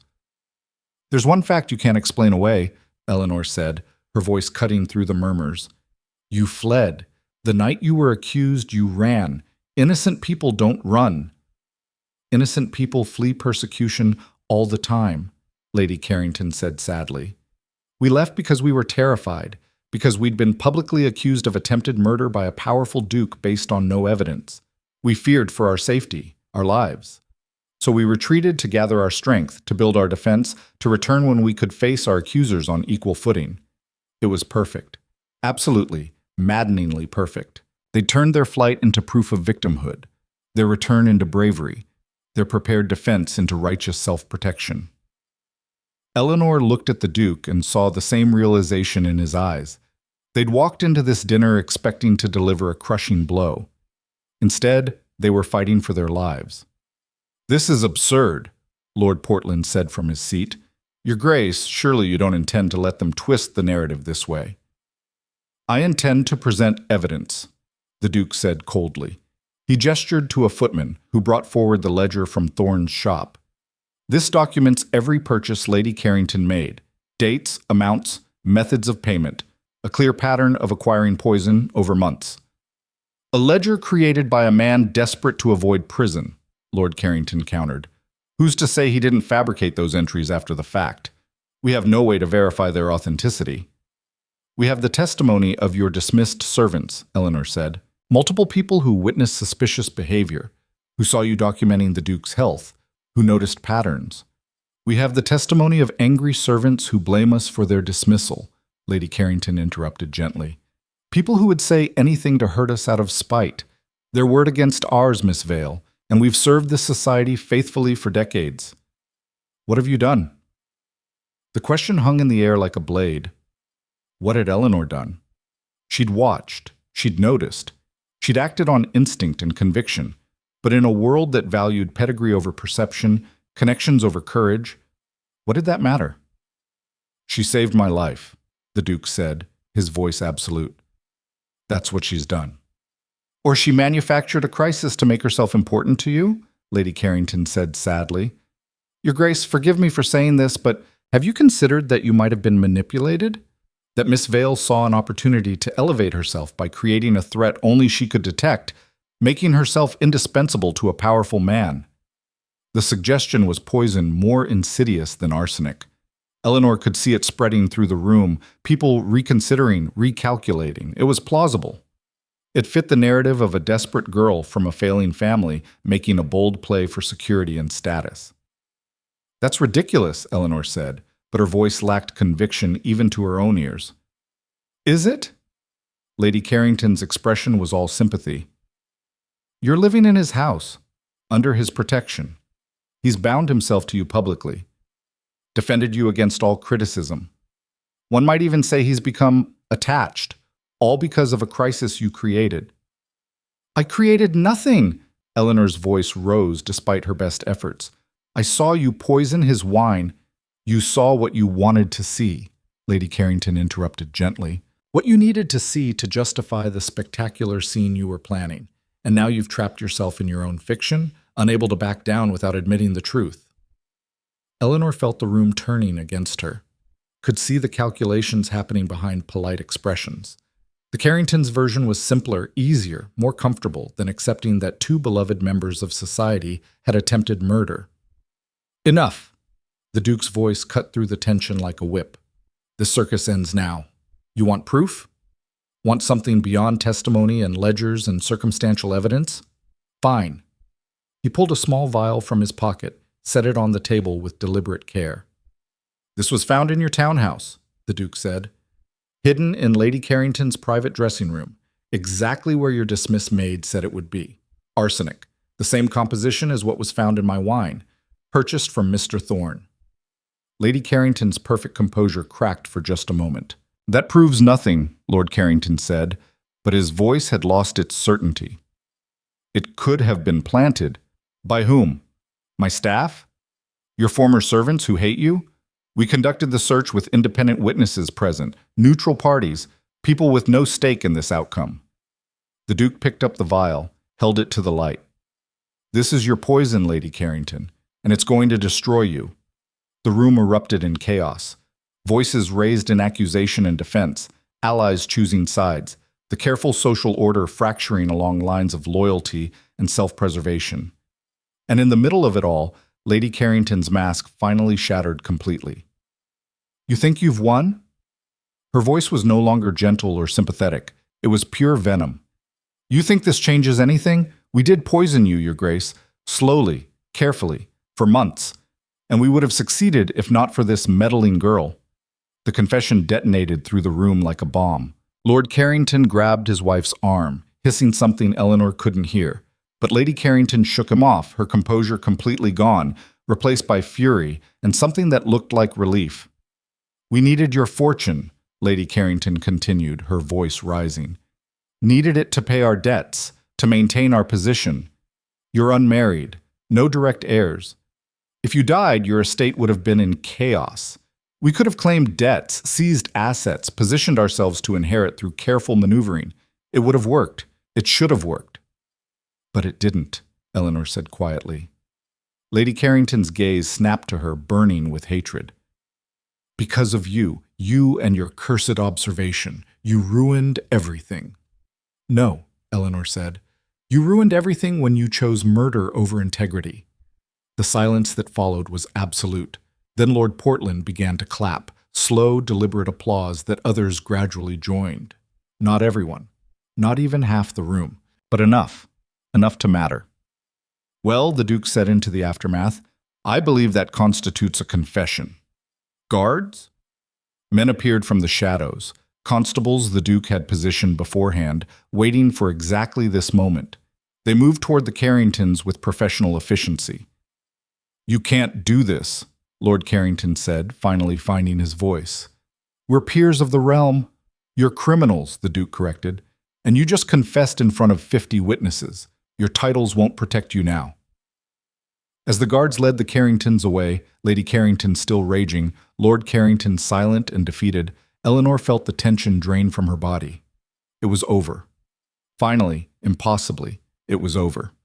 The remaining guests began to disperse, murmuring among themselves, already constructing the narratives they'd tell about this night. Some looked at Eleanor with newfound respect, others with barely concealed resentment that she'd been proven right. Eleanor didn't care about either reaction. She'd told the truth. She'd stood by it when everyone doubted, and she'd won. You did well, the Duke said quietly, appearing at her side. We did well, Eleanor corrected. The vial from the townhouse, that was the evidence that broke them. No. The Duke's expression was strange, almost admiring. They broke themselves. You just gave them the opportunity. You stood there and let them attack you, let them dismantle your character, and you never wavered, never gave them ammunition. You forced them to either prove you wrong or confess, and they chose confession. Eleanor hadn't thought of it that way. She'd just been trying to survive the onslaught of accusations and innuendo. But perhaps survival itself was a form of strategy. What happens now, she asked. Now they face trial, in a real court. Their confession here makes conviction almost certain. The Duke gestured to the emptying dining room. And you, Miss Vale, have just become the woman who brought down 2 corrupt aristocrats and exposed a murder plot. Society won't know what to do with you. Will they accept me? Some will, others never will. The Duke studied her face.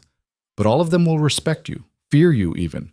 You've proven that you can't be intimidated, can't be bought, can't be silenced.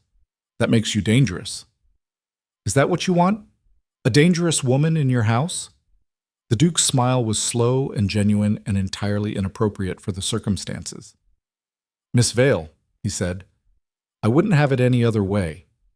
Eleanor felt something shift between them, recognition of partnership, of equality, of two people who'd fought a war together and emerged victorious. The Duke was still cold, still controlled, still the untouchable aristocrat. But he was looking at her like she was something more than a problem to solve or a victim to protect.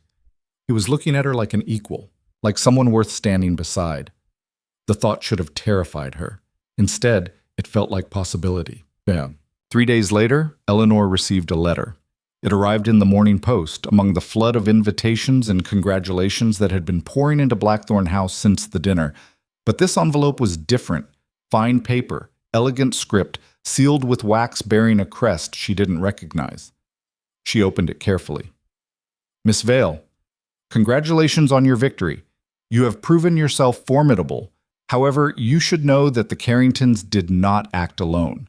They were pawns in a larger game, serving interests beyond their own greed. Their arrest has created complications. Loose ends that certain parties would prefer remained untied. You and the Duke have become such loose ends. This is your only warning. Withdraw from public life. Retire to the countryside.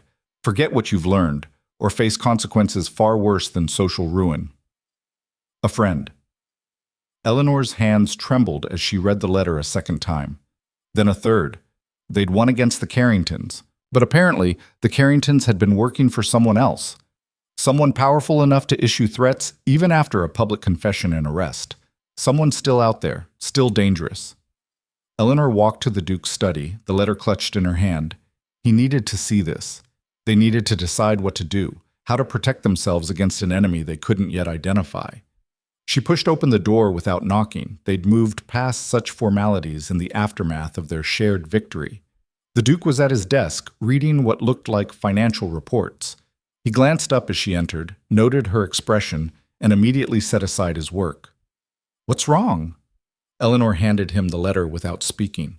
She watched his face as he read, saw his expression harden into something cold and lethal and absolutely furious. They're threatening us, he said flatly. They're threatening me, Eleanor corrected. You could give me up. Send me away like they're asking. Protect yourself. The Duke looked at her like she'd grown a second head. Eleanor Vale, he said, his voice dangerously soft. If you think I would abandon you to faceless threats, after everything we've been through, you understand nothing about who I am. I understand you're a Duke with responsibilities. My first responsibility is to the people who stand beside me when the world turns hostile. The Duke stood, moved around his desk until he was directly in front of her. You saved my life. You fought alongside me against enemies who wanted us both destroyed. You've proven yourself loyal, brilliant, and braver than half the peers in Parliament. He paused, his gray eyes intense. You think I'd throw that away because some anonymous coward sent a threatening letter? Eleanor's breath caught at the conviction in his voice. Then what do we do? She asked. The Duke's smile was sharp and predatory and absolutely terrifying. We find out who sent this, he said. We expose them the same way we exposed the Carringtons. And we make it very clear that threatening the Duke of Ashford and his allies carries a price no one wants to pay. Eleanor should have been frightened, should have considered retreat, safety, self-preservation. Instead, she felt that same reckless thrill she'd felt the night she'd lunged across a dinner table to stop a murder. Where do we start? She asked. The Duke gestured to his desk, where maps and documents were already spread out, evidence he'd been investigating even before this new threat emerged. The Carringtons' finances, he said. They were drowning in debt, but their creditors were unusually patient. Someone was backing them, protecting them, giving them time and resources to execute their plot. Someone who expected a return on that investment, Eleanor said, understanding dawning. Exactly. Find the creditor, and we find who's really behind this. The Duke's expression was grim. But Eleanor, you need to understand, this won't be like exposing the Carringtons. These people are more powerful, more connected, more dangerous. They've been operating in shadows for reasons. Dragging them into light will provoke retaliation we can't fully predict. I know. If we do this, there's no going back, no retreat. We commit fully or not at all. Eleanor thought about the warning in the letter, the implicit threat, the choice being offered, safety in silence or danger in truth. She thought about who she'd been before that fateful dinner, careful, watching from the margins, playing by rules designed to keep her powerless. She thought about who she was becoming, someone who fought back, who refused to be intimidated, who chose truth over comfort every single time.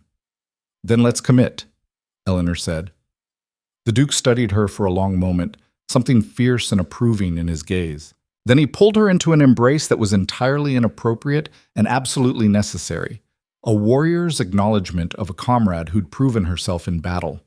Eleanor leaned into his strength, feeling the solid reassurance of an ally who wouldn't abandon her when things got difficult. When he finally released her, his expression was all business again. "We start with the financial records," he said. "Trace every debt, every creditor, every suspicious transaction. We find the pattern, and then we strike." Eleanor nodded, already moving to the desk, her mind shifting into investigative mode. They had a new enemy, a more dangerous one, but they also had each other.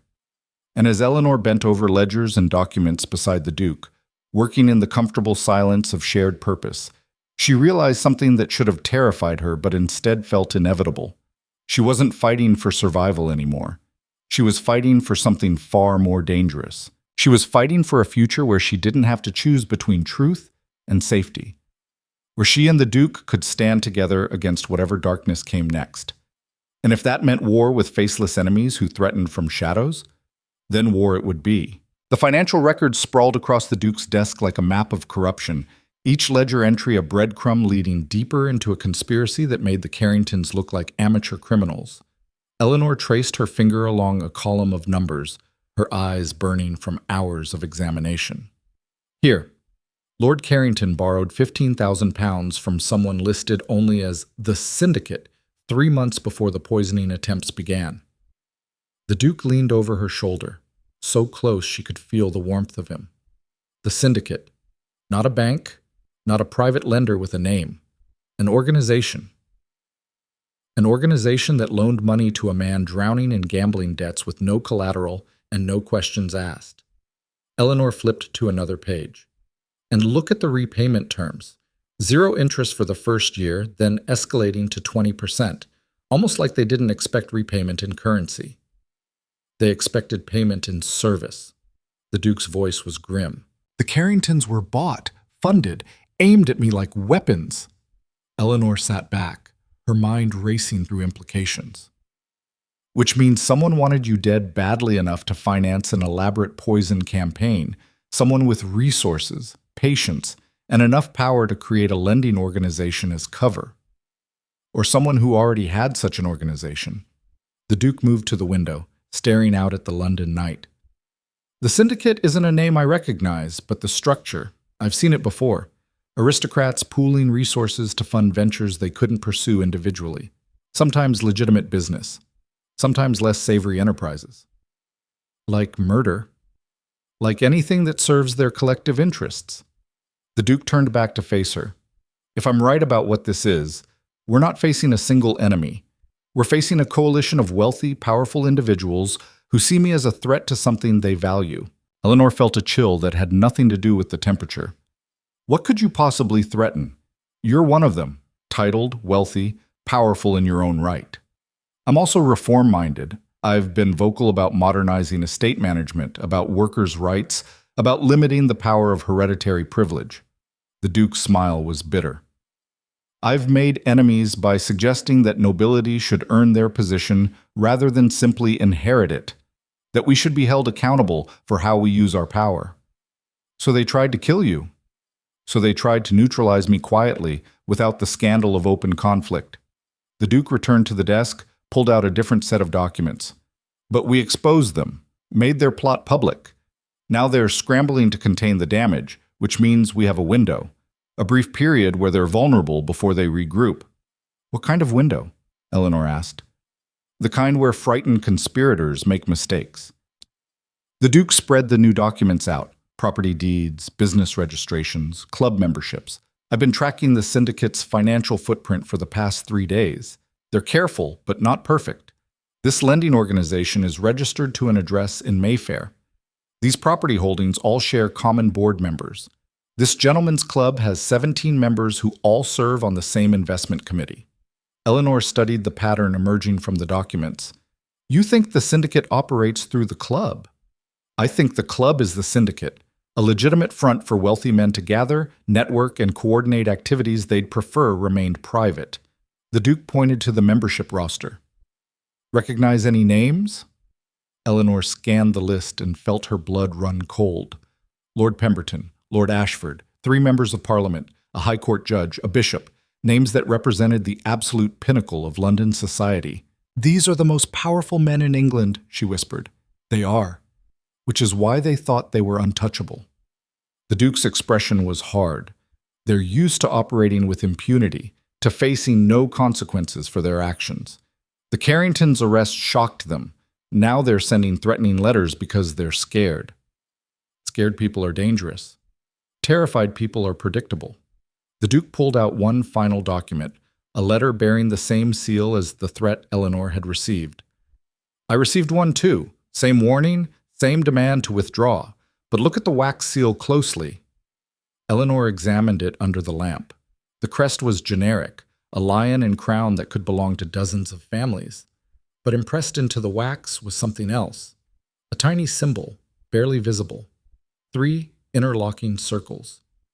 The syndicate's mark, the Duke said. They use it to authenticate communications between members. And whoever sent these letters was stupid enough to include it, probably out of habit. So now we have proof the syndicate sent the threats. Better than that, we have proof they're worried enough to break protocol. The Duke's smile was predatory. Scared conspirators make mistakes. We just need to give them enough rope to hang themselves. Eleanor looked at the mountain of evidence they'd assembled: the financial records, the property holdings, the membership roster, the threatening letters. Individually, each piece was circumstantial. Together, they painted a picture of organized corruption that went far beyond 2 aristocrats trying to poison a duke. We can't take this to the authorities, Eleanor said. Half of them are probably syndicate members. No, we take it to the public. The Duke began organizing the documents with methodical precision. We publish every detail, every connection. We expose the syndicate the same way we expose the Carringtons, by making their crimes too public to ignore or cover up. They'll deny everything, call it conspiracy theory, fabricated evidence. They will, which is why we need more than documents. The Duke met her gaze. We need a confession. Someone inside the syndicate willing to testify about their operations, their goals, their involvement in my attempted murder. Who would be stupid enough to betray them? Someone who has more to lose by staying silent than by speaking up. The Duke pulled out another document, an arrest warrant. Lord Pemberton is facing fraud charges, unrelated to the syndicate, but serious enough to ruin him. He's desperate for a way out, for leverage he can trade. We give him immunity in exchange for testimony. Eleanor studied the warrant, saw the charges: embezzlement, forged documents, securities fraud. Lord Pemberton had been stealing from his own family's trust fund. He'll never agree. Testifying against the syndicate would make him a target. He's already a target. His own financial crimes made sure of that. The Duke's expression was calculating. We just need to convince him that testifying is his only chance at survival, that the syndicate will sacrifice him to protect themselves, but will protect him if he helps us. Will we? Protect him? The Duke was quiet for a moment. If he tells the truth, provides evidence that brings down the syndicate? Yes. I'll ensure he faces minimal punishment for his fraud, gets protection, gets a chance to rebuild his life quietly somewhere far from London. And if he refuses? Then he goes to prison for his crimes, and we find another way to get the confession we need. The Duke stood. But I don't think he'll refuse. Pemberton is a coward and a cheat, but he's not stupid. He'll see the logic. Eleanor looked at the documents, at the evidence they'd assembled, at the scope of the conspiracy they were about to expose. When do we approach him? Tomorrow. Tonight you need rest. The Duke's expression softened fractionally. You've been working nonstop for 3 days. You're exhausted. Eleanor wanted to argue, but she could feel the truth of it in her bones. The adrenaline that had sustained her through the dinner, through the Carringtons' confession, through days of investigation was finally wearing off. She was running on fumes and determination. Fine, she conceded, but we move on Pemberton first thing in the morning. First thing, the Duke agreed. And Eleanor, what we're about to do, it's going to make the Carrington affair look like a minor scandal. We're declaring war on the most powerful men in England. There's no going back from this. Eleanor thought about the warning letter, about the implicit threat, about the safe option of retreat they were deliberately rejecting. I haven't wanted to go back since the moment I stopped that poisoning, she said. Forward is the only direction that makes sense anymore. The Duke's answering smile was fierce and approving and full of something Eleanor was afraid to name. Lord Pemberton's townhouse looked like a fortress under siege. Eleanor watched from the carriage as the Duke's men positioned themselves around the building, blocking exits, watching windows, ensuring their target couldn't flee. Pemberton had been avoiding visitors since his fraud charges became public, hiding behind servants and locked doors. Today, there would be no hiding.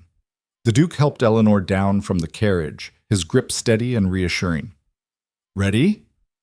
Ready, Eleanor lied. The truth was she had no idea if this would work. Pemberton was desperate, yes, but also unpredictable. He might see their offer as salvation. He might see it as another trap.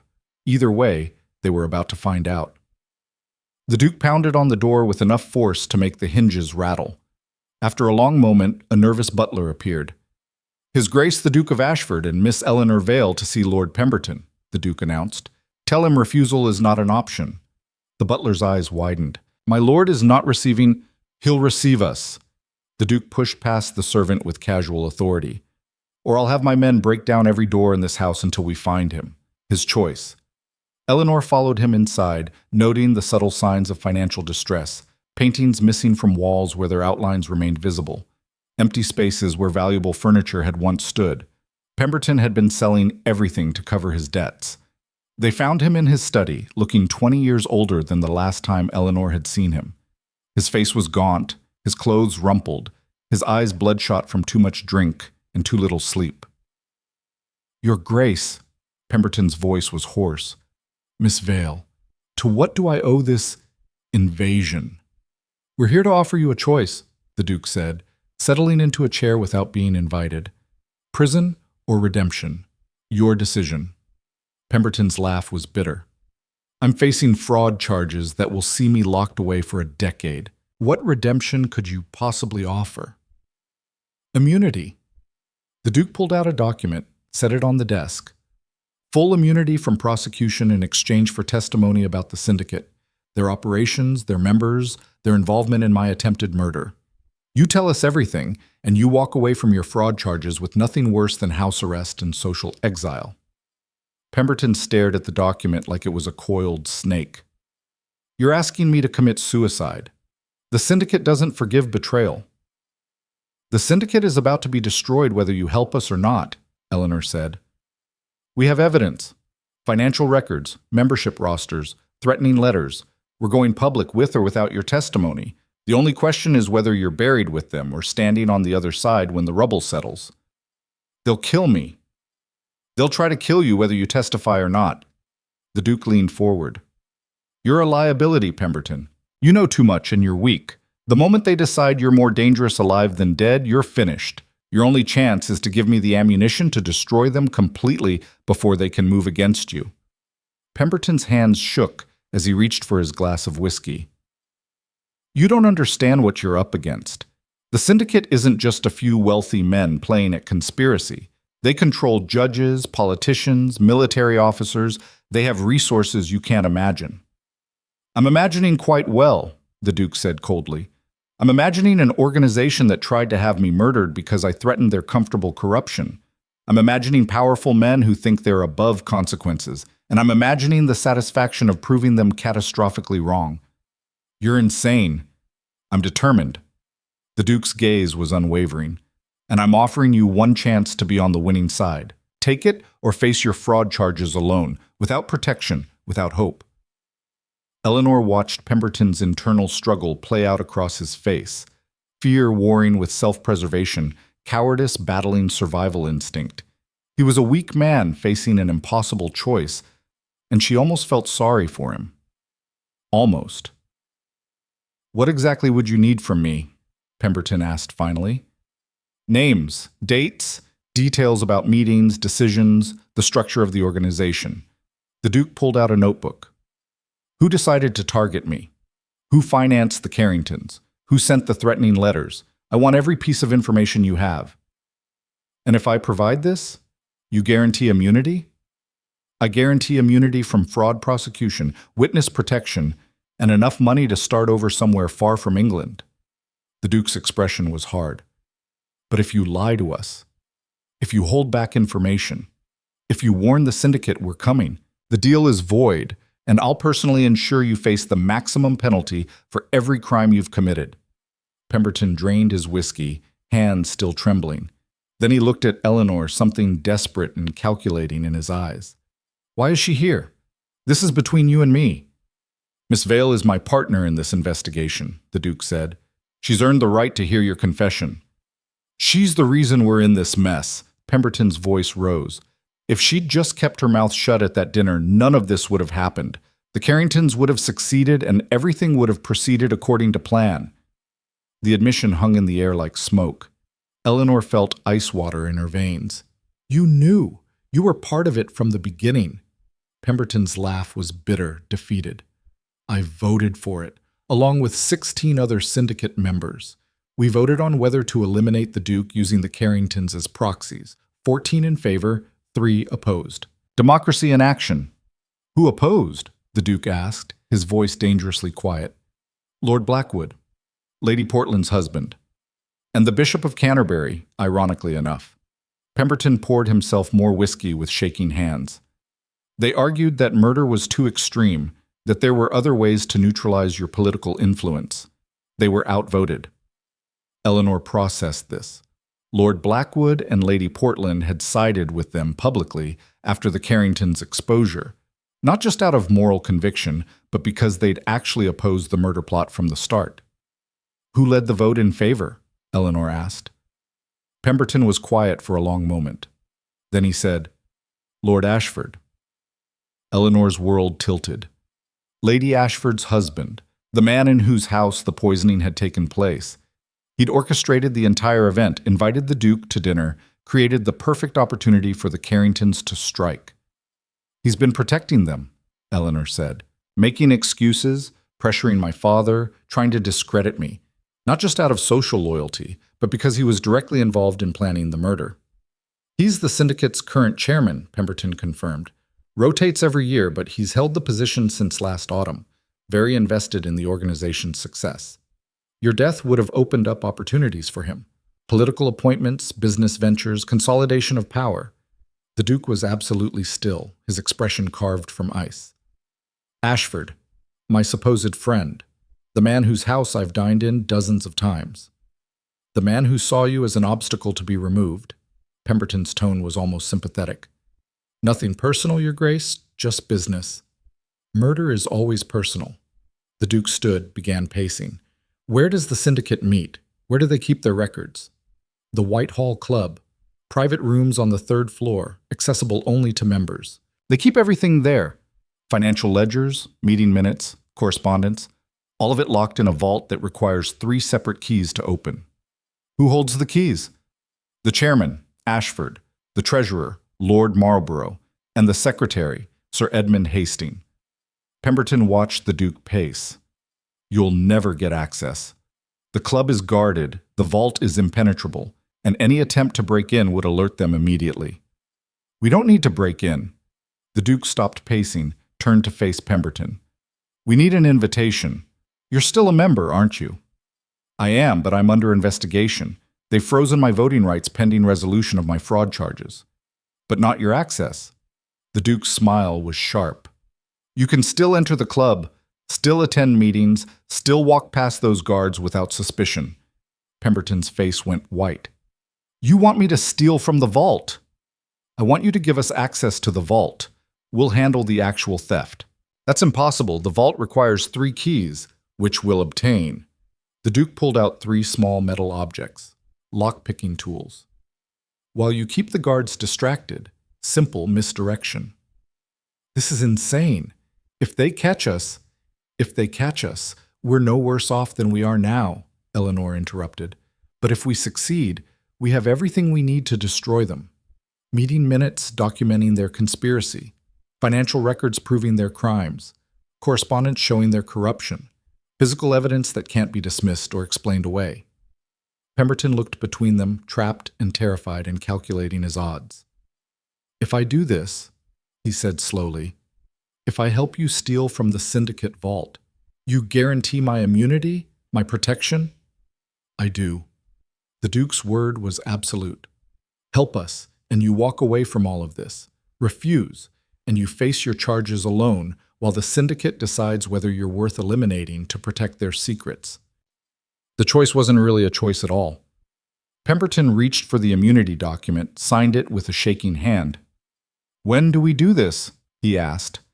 Tonight, the Duke said, before they realize we're coming. The Whitehall Club at midnight looked exactly like what it was, a fortress of privilege where powerful men gathered to make decisions that shaped the empire. Eleanor waited in the carriage across the street, watching as Pemberton approached the entrance. The Duke sat beside her, absolutely still, his focus laser-sharp on their target. He could betray us, Eleanor whispered. Walk in there and warn them we're coming. He could, the Duke agreed, but he won't. He's too scared of what happens if the syndicate falls and he's still associated with them. His only path to survival is through us now. Eleanor watched Pemberton exchange words with the doorman, saw him admitted without hesitation. So far, so good. Now we wait, the Duke said. The plan was simple in theory, complex in execution. Pemberton would enter the club, make his way to the 3rd floor, and create a distraction. A medical emergency, perhaps, or a fire in one of the meeting rooms. Something dramatic enough to pull the guards away from the vault room. Then the Duke's men, dressed as club staff, would slip in and access the vault using the lock-picking tools. They had 10 minutes, maybe 15 if they were lucky. Eleanor counted each second, her heart hammering against her ribs. At minute 7, smoke began billowing from a 3rd-floor window. There's our distraction, the Duke murmured. Chaos erupted. Doors burst open. Men in evening dress flooded into the street. Staff rushed about with buckets of water. And in the confusion, 3 figures in servants' livery slipped into the building through a side entrance. The Duke's men. Eleanor held her breath, counting seconds that felt like hours. At minute 12, the smoke stopped. The fire, if there ever was a real fire, had been contained. At minute 14, the Duke's men emerged from the side entrance, walking casually, carrying what looked like boxes of documents. At minute 15, Pemberton stumbled out the front entrance, coughing dramatically, playing his role of concerned member who'd discovered the fire to perfection. Eleanor didn't realize she'd been holding her breath until the carriage door opened and the Duke's men deposited 3 large boxes on the floor. The entire vault, one of them said. Everything they had. The Duke's smile was fierce and triumphant. Excellent work. Get these to Blackthorn House immediately, and someone collect Pemberton before he gets himself killed trying to look innocent. As the carriage rolled away from the scene of their theft, Eleanor looked at the boxes of documents. The evidence that would expose the syndicate, prove their conspiracy, destroy their power. They'd done it. Actually done it. We should examine these immediately, the Duke said, already reaching for the nearest box. Back at Blackthorn House, they spread the syndicate's secrets across every available surface in the Duke's study. Meeting minutes going back 5 years. Financial records documenting bribes, blackmail payments, and campaign donations. Correspondence between members discussing everything from business ventures to political appointments to, yes, the decision to murder the Duke of Ashford. It was all there. Every crime, every conspiracy, every abuse of power documented in the syndicate's own words. This is enough to bring down half of Parliament, Eleanor breathed, reading through a particularly damning set of letters about judicial appointments. It's enough to bring down an entire system, the Duke corrected. This isn't just about individual criminals. This is about institutional corruption, about how power actually works in England when no one's watching. Eleanor looked at him, saw the weight of what they'd uncovered settling on his shoulders. What do we do with it? We publish. Every word. We send copies to every newspaper in London, every member of Parliament, every influential person we can reach. We make it impossible to ignore or suppress. The Duke's expression was grim. And then we prepare for war, because the moment this goes public, we'll have made enemies of the most powerful men in England. We already had those enemies. True. But now they'll be desperate ones. The Duke met her gaze. Are you certain about this, Eleanor? Once we publish, there's no taking it back, no making peace. We commit to total war, or we burn everything we've gathered and try to negotiate some kind of truce. Eleanor thought about the moment she'd seen Lady Carrington poison the Duke's wine, about the choice she'd made to act instead of staying silent, about every consequence that had followed, the social ruin, the threats, the isolation. She thought about the alternative, burning this evidence, accepting some comfortable lie, going back to being careful and quiet and powerless. Publish it, she said, all of it. Let's finish what we started. The Duke nodded, something fierce and approving in his expression. Then he pulled her into an embrace that was becoming familiar, a warrior's acknowledgement of a trusted battle companion. But this time, when he pulled back, he didn't let go entirely. His hands remained on her shoulders, his gray eyes searching hers. You understand what you've become? He asked quietly.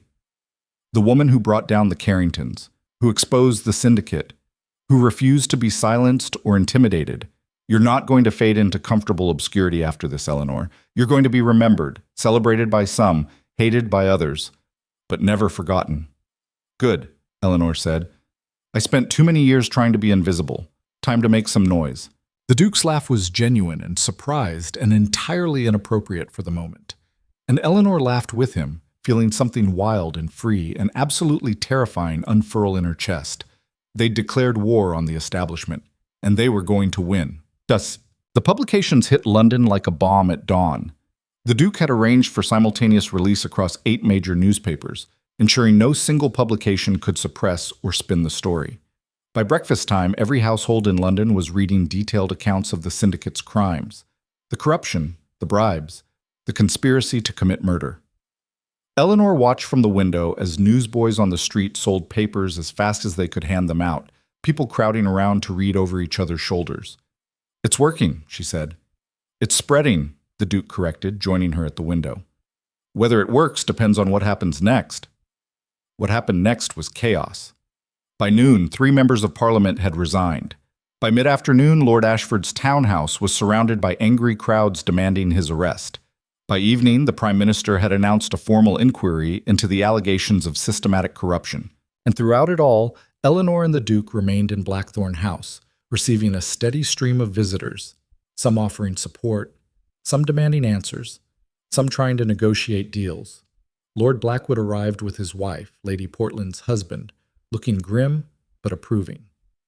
You've done what I've been trying to do for years, expose the rot at the heart of our system. I'm with you, whatever comes next.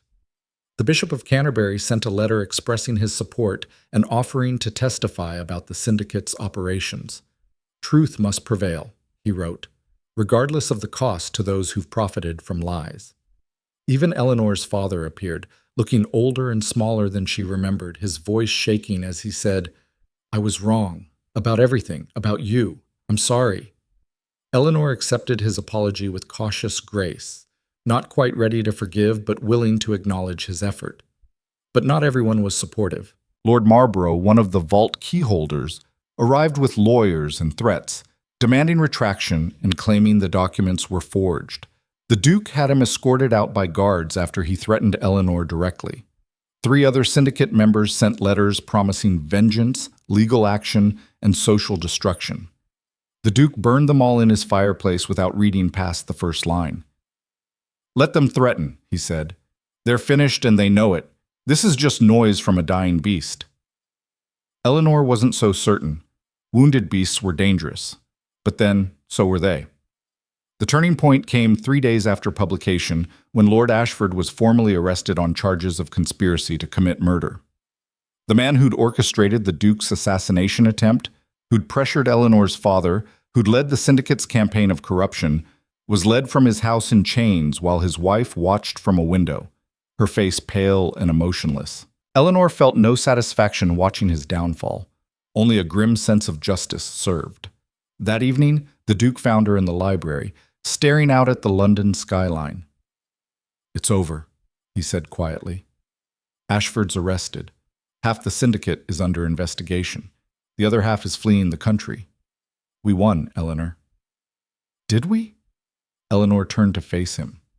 "We exposed criminals and stopped a conspiracy. But what actually changes? They'll replace the syndicate members with new ones. The system that created this corruption remains intact." "Then we changed the system." The Duke moved closer. "We used the momentum from this scandal to push for real reform.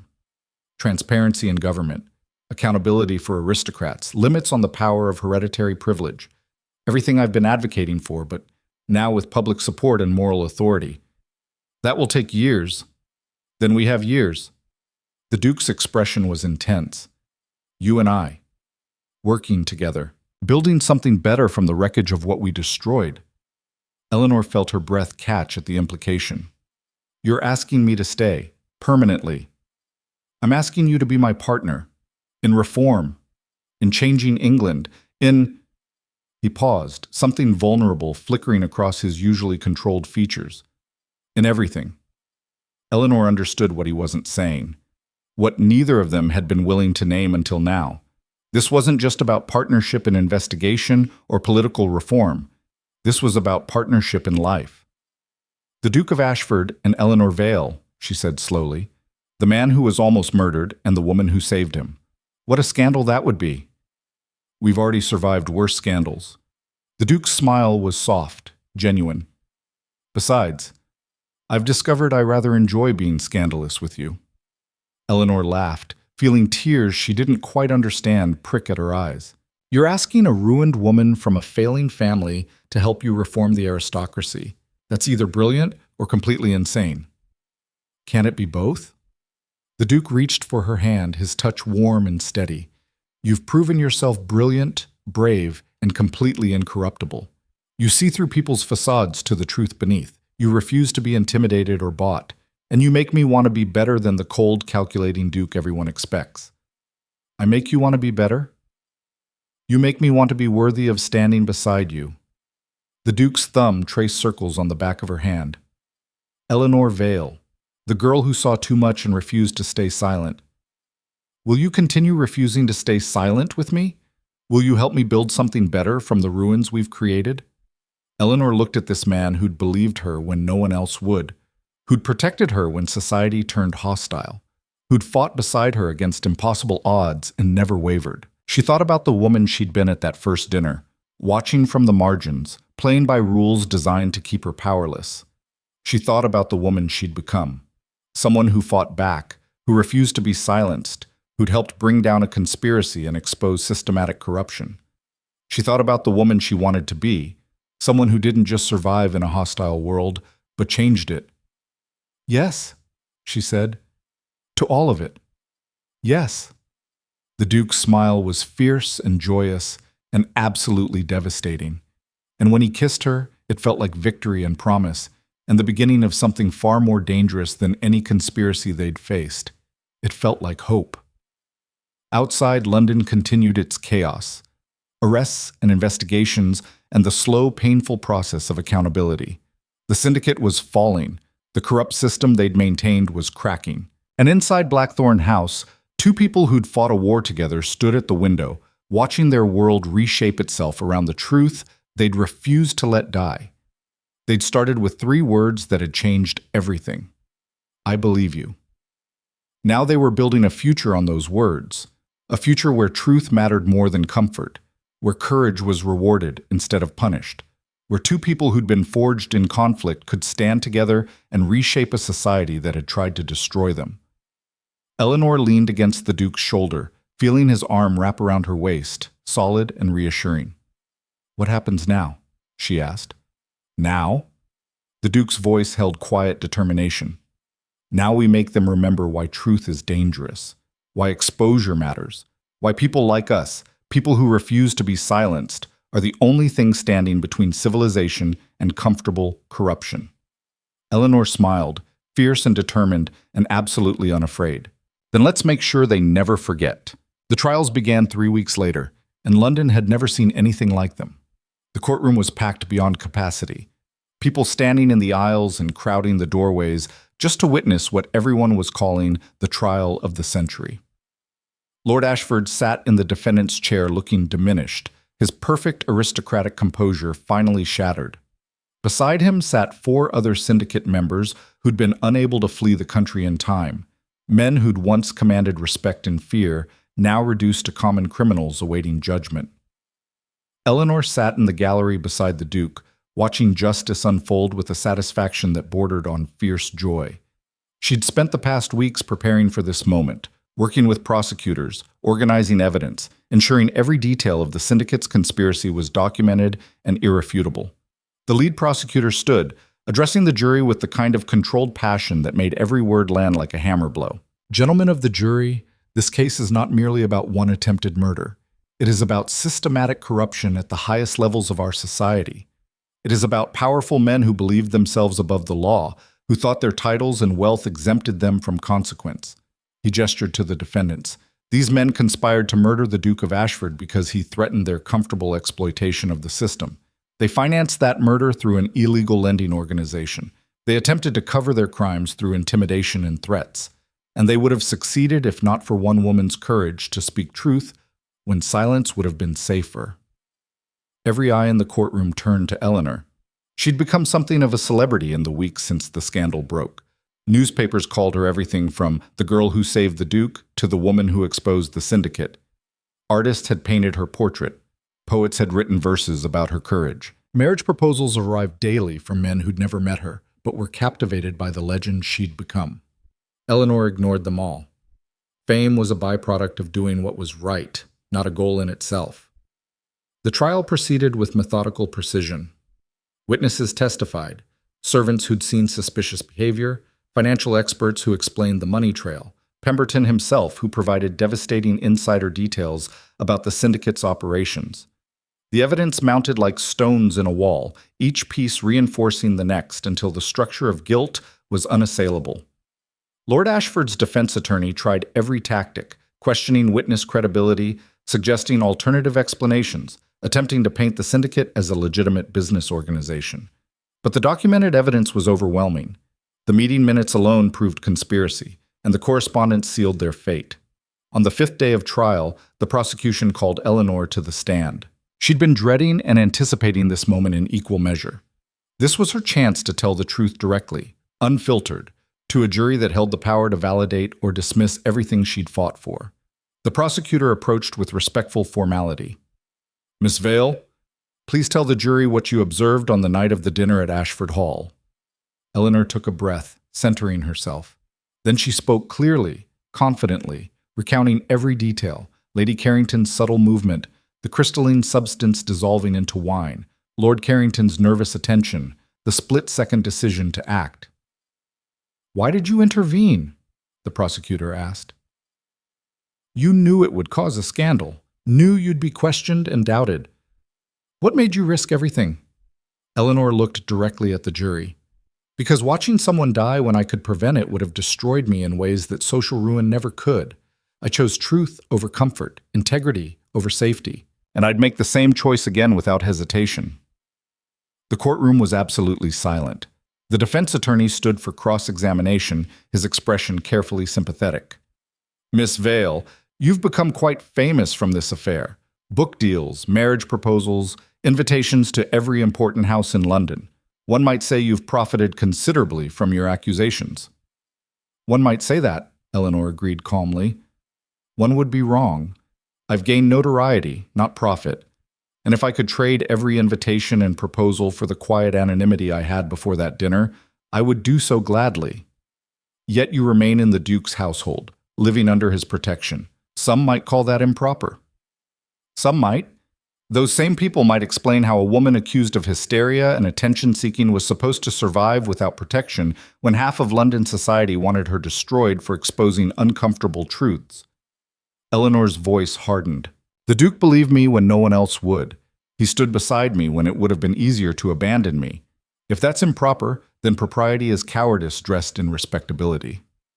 Several jury members nodded. The defense attorney tried again. "Isn't it true that you come from a family facing financial difficulties? That your father's investments have been failing?" "It is. And isn't it convenient that your dramatic intervention resulted in you being taken in by one of the wealthiest men in England?"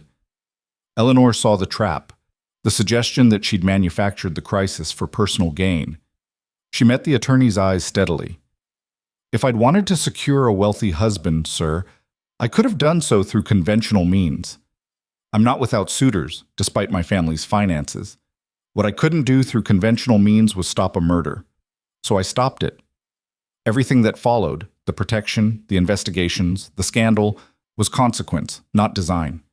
But you must admit the timing is that I happened to be paying attention when others were distracted by gossip and performance," Eleanor interrupted. "That's not convenient. That's observation. That's the skill I've cultivated because I've never had the luxury of power or privilege to protect me. I learned to watch, to notice, to see what others miss. And that night, what I saw was attempted murder." The defense attorney opened his mouth, closed it, then retreated without further questions. Eleanor was excused from the stand feeling like she'd fought a battle and emerged victorious. The Duke caught her hand as she returned to her seat, his grip warm and steady and full of pride. "Well done," he murmured. The trial concluded 2 days later with a verdict that surprised no one who'd been paying attention. Guilty on all counts for all defendants. Lord Ashford received a sentence of 25 years in prison. The others received sentences ranging from 15 to 20 years. The syndicate, as an organization, was declared a criminal enterprise and dissolved. It was over. Actually, finally, completely over. Eleanor stood outside the courthouse as the convicted men were led away in chains, watching the end of an era. The crowd that had gathered erupted in cheers. Not everyone supported the verdicts, but enough did to create a roar of approval that echoed through the London streets. "How does it feel?" the Duke asked, appearing beside her. "Surreal," Eleanor admitted. 3 months ago, I was a nobody watching from the margins. Now I'm the woman who brought down the syndicate." "You were never a nobody, Eleanor. You were just waiting for your moment." The Duke offered his arm. "And now that you've had it, what will you do next?" Eleanor looked at him, this man who'd believed her, protected her, fought beside her. This cold Duke who'd turned out to have a core of absolute integrity beneath the ice. "That depends," she said. "Are you still interested in reforming the aristocracy?" The Duke's smile was slow and devastating. "I am, though I suspect it will take longer than exposing a conspiracy. Then I suppose we'd better get started." The reforms began slowly, as meaningful change always does. The Duke used his seat in Parliament to propose legislation requiring financial transparency from all members of the nobility. Eleanor worked behind the scenes, using her newfound fame to build coalitions among reform-minded aristocrats who'd been waiting for someone to lead the charge. Together, they pushed for changes that would have been unthinkable 6 months earlier. Limits on hereditary privilege, accountability measures for titled families, protections for workers on aristocratic estates. Not everyone supported their efforts. The remaining conservative faction fought them at every turn, decrying the erosion of traditional values and the dangerous precedent of listening to women in political matters. Eleanor became their particular target. Cartoons appeared in conservative newspapers depicting her as everything from a scheming manipulator to a radical revolutionary. Anonymous letters arrived daily, some threatening, some pleading, some simply expressing the writer's horror at a woman wielding political influence. Eleanor read them all and was unmoved. She'd survived attempted murder conspiracies and social ostracism. Anonymous criticism felt quaint by comparison. The real opposition came from within the establishment itself, from people who'd benefited from the old system and saw reform as a threat to their comfortable existence. They couldn't attack Eleanor's credibility directly after the trial, so they attacked her propriety instead.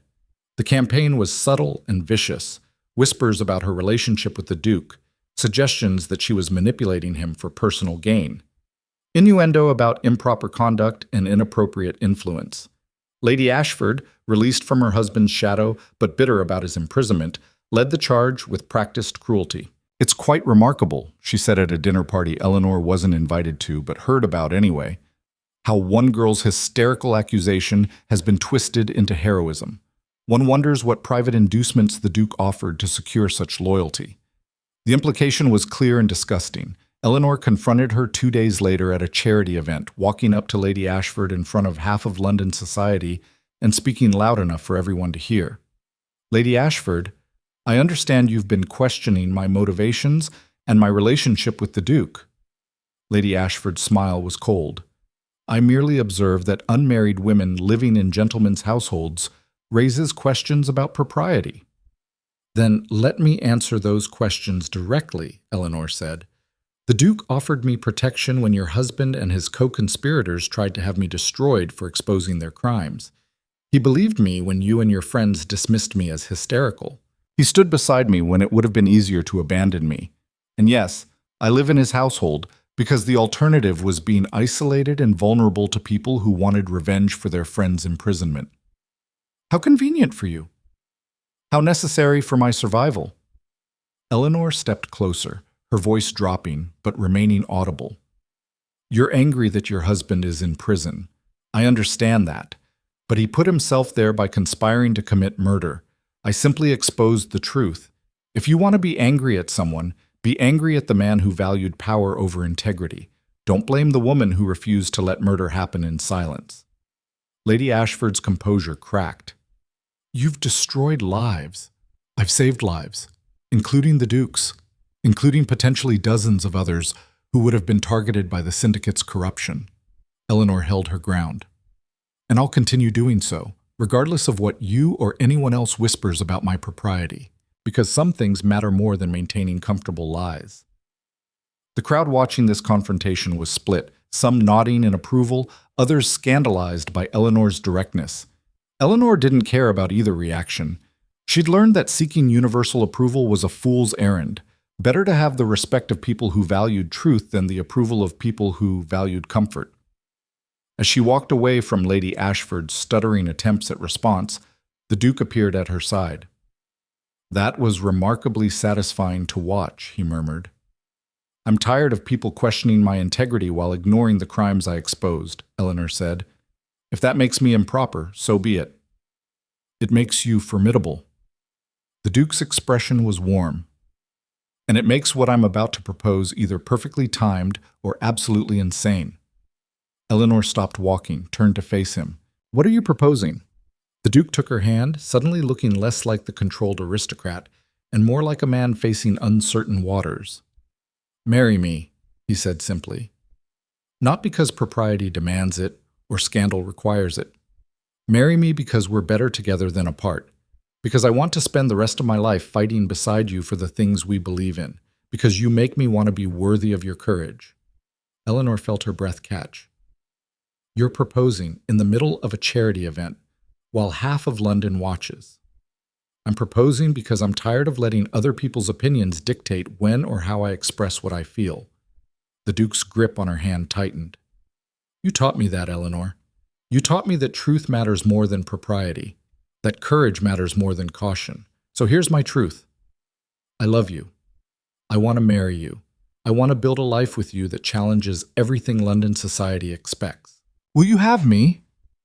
Eleanor looked at this man who'd believed her when no one else would, who'd protected her when society turned hostile, who'd fought beside her against impossible odds and never wavered, who'd just proposed marriage in the middle of a crowded ballroom because he was done letting other people's expectations control his life. She thought about the woman she'd been before that fateful dinner, watching from the margins, playing by rules designed to keep her powerless. She thought about the woman she was now, someone who fought back, who refused to be silenced, who'd helped expose corruption and change the conversation about power and accountability. She thought about the woman she wanted to be, someone who chose love as boldly as she'd chosen truth. "Yes," she said, loud enough for everyone nearby to hear. "Yes, I'll marry you, on one condition. Name it. We do this as equals, partners in everything, reform, politics, life. No one gets to dismiss me as simply the Duke's wife. I'm Eleanor Vale, and I intend to remain her even after I become a duchess." The Duke's smile was fierce and joyous. I wouldn't want you any other way. He kissed her right there, in front of everyone, breaking every rule of propriety and causing a scandal that would fuel gossip for months. Eleanor kissed him back and didn't care who saw. She'd survived worse scandals than public affection. The wedding took place 3 months later in a ceremony that perfectly captured who they were. Intimate but significant, traditional in form but radical in substance. Eleanor wore midnight blue instead of white, a deliberate rejection of conventional bridal expectations. The Duke wore his formal ducal regalia, but had Eleanor's father walk her down the aisle, instead of following the tradition of her arriving alone as a noblewoman. The guest list was carefully curated: allies in reform, people who'd supported them through the trials, friends who'd proven themselves trustworthy. Lady Ashford was pointedly not invited. Neither were any of the remaining conservative faction who'd fought their reforms. This wasn't a wedding designed to mend bridges or make peace. This was a declaration of intent. Lord Blackwood gave a toast that captured the moment perfectly. To the Duke and Duchess of Ashford, may your marriage be as unconventional as your courtship, and may you continue disturbing comfortable complacency wherever you find it.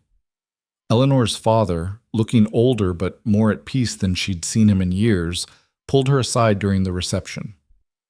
I'm proud of you, he said quietly. Not just for what you've accomplished, but for who you've become. I was wrong to ever doubt you. Wrong to prioritize social acceptance over supporting my daughter. I'm sorry it took me so long to see what was always obvious. You were never meant to watch from the margins. You were meant to change the game. Eleanor embraced him, feeling years of tension finally release. Thank you. That means more than you know. I know I can never make up for the times I failed you. You're here now, Eleanor interrupted gently. That's what matters. You chose truth over comfort. That's all I ever wanted. As the reception continued, Eleanor found herself standing with the Duke, her husband now, looking out over a room full of people who represented the change they were fighting for. Satisfied? The Duke asked. Getting there, Eleanor said. We've exposed corruption, reformed some laws, gotten married, and scandalized half of London. That's a good start. Just a start? We haven't actually changed the fundamental structure of aristocratic power, Eleanor pointed out. We've made it more transparent and accountable, but the system itself remains largely intact. There's more work to do. The Duke laughed, pulling her close. Most people would rest on their accomplishments. You want to keep fighting. I want to keep building. Eleanor leaned into his embrace. We've proven that change is possible. Now we prove it's sustainable. That one woman speaking truth can start a movement. That courage is contagious. That the future doesn't have to look like the past. Ambitious. Necessary. Eleanor looked up at him. You asked me once what I'd do after exposing the syndicate. This is my answer. I'm going to spend the rest of my life making sure the next Eleanor Vale doesn't have to risk everything just to be heard. That women who see truth don't have to choose between silence and social suicide. That observation and intelligence are valued as highly as birthright and breeding. The Duke's expression was soft, admiring.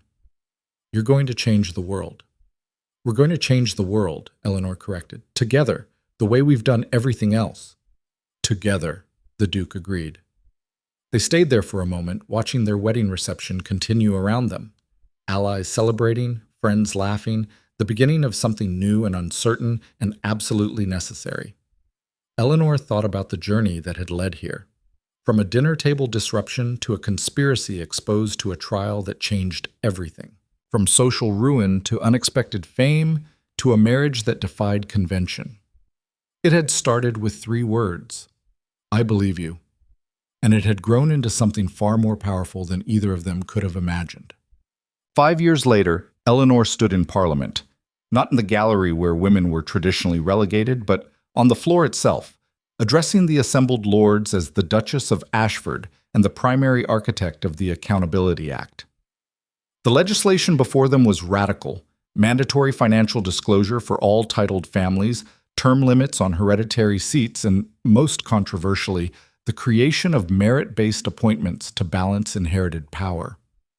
Gentlemen, Eleanor said, her voice carrying through the chamber with practiced authority, I understand this proposal makes you uncomfortable.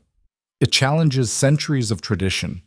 It suggests that birthright alone is insufficient qualification for power. And yes, it will fundamentally change how the aristocracy operates in England. She paused, letting the weight of that sink in. But consider what we've already proven possible. 5 years ago, we exposed a conspiracy that should have been impossible to challenge. We prosecuted peers of the realm who thought themselves untouchable. We passed reforms that were called radical and destructive, but have instead strengthened our institutions by forcing transparency and accountability. Eleanor looked directly at the conservative faction, the ones who'd fought her at every turn. You said those reforms would destroy the aristocracy. Instead, they've restored public trust in it. You said transparency would weaken our power. Instead, it's proven we have nothing to hide. You said accountability would be the end of tradition. Instead, it's shown that our traditions are strong enough to withstand scrutiny. She moved to the center of the floor, commanding the space with the confidence of someone who'd earned her position through competence rather than inheritance. This act doesn't destroy the aristocracy. It evolves it.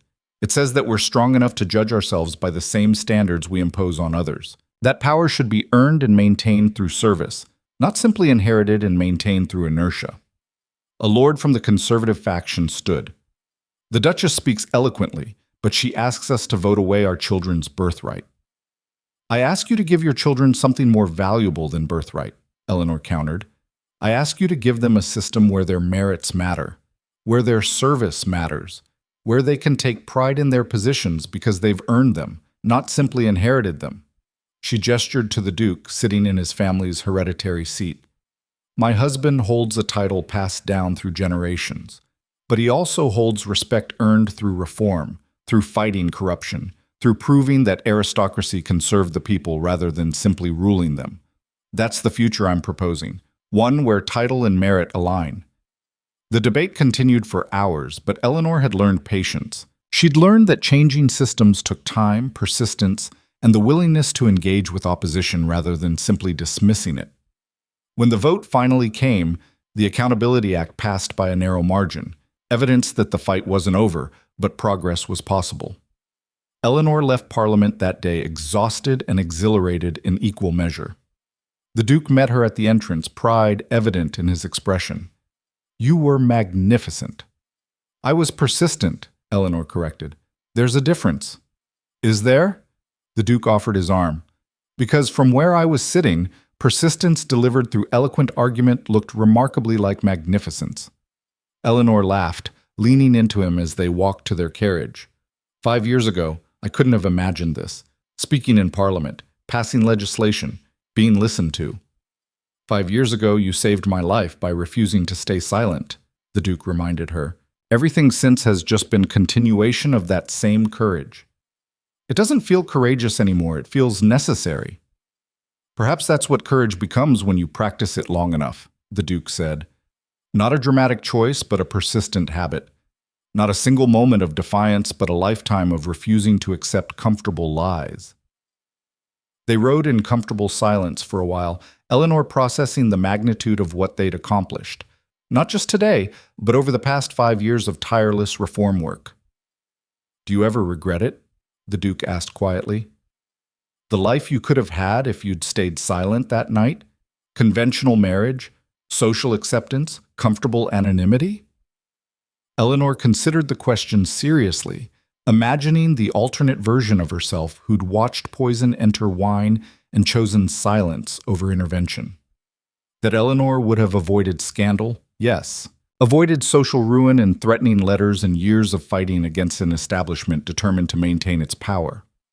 But that Eleanor would also have carried the weight of a man's death on her conscience, would have spent her life watching from the margins, powerless and voiceless, and ultimately complicit in the corruption she witnessed. Not for a moment, Eleanor said firmly. That life would have killed something essential in me. This life, difficult and controversial and exhausting as it is, lets me be fully who I am. Lets me use the skills I've developed. Lets me change things instead of just watching them. Even when it's hard? Especially when it's hard. Eleanor squeezed his hand. Easy things don't require courage. They don't test our convictions or force us to grow. I'd rather have a difficult life I'm proud of than a comfortable life I'm ashamed of. The Duke pulled her close, kissing her temple with gentle affection. Have I mentioned recently that I'm in awe of you? Not today, Eleanor said, but I'll accept that as payment for 5 years of putting up with conservative lords questioning my authority. Only 5 years. We've got decades of that ahead of us. Then you'd better keep the compliments coming. They laughed together, easy and comfortable in the partnership they'd built. One crisis, one reform, one battle at a time. 10 years after the dinner that changed everything, Eleanor stood in a lecture hall at Oxford University, addressing a room full of young women who'd been admitted under new scholarship programs she'd helped establish. When I was your age, she said, I believe my role in life was to watch and observe, to notice things but never act on those observations, to be clever enough to understand the world but powerless to change it. She paused, looking at the eager faces before her, young women hungry for knowledge and opportunity that previous generations had been denied. I was wrong. Observation without action is just witnessing injustice and choosing complicity. Intelligence without courage is just seeing problems and accepting them as inevitable. You all have the opportunity to be more than observers, to be actors, changers, reformers. A young woman in the front row raised her hand. But how do we do that when the world doesn't want to listen to us? When men in power dismiss our ideas or question our authority? Eleanor smiled, recognizing herself in that question. You make them listen by being undeniable, by building expertise they can't dismiss, by forming alliances with people who share your values, by being persistent enough that ignoring you becomes harder than engaging with you. And if they still don't listen, then you find ways to circumvent them, create your own platforms, build your own networks, change the conversation so thoroughly that they're forced to respond or be left behind. Eleanor leaned forward, her voice intense. The men who tried to silence me thought they were protecting their power. Instead, they created a woman who understood exactly how that power worked and was motivated to dismantle it.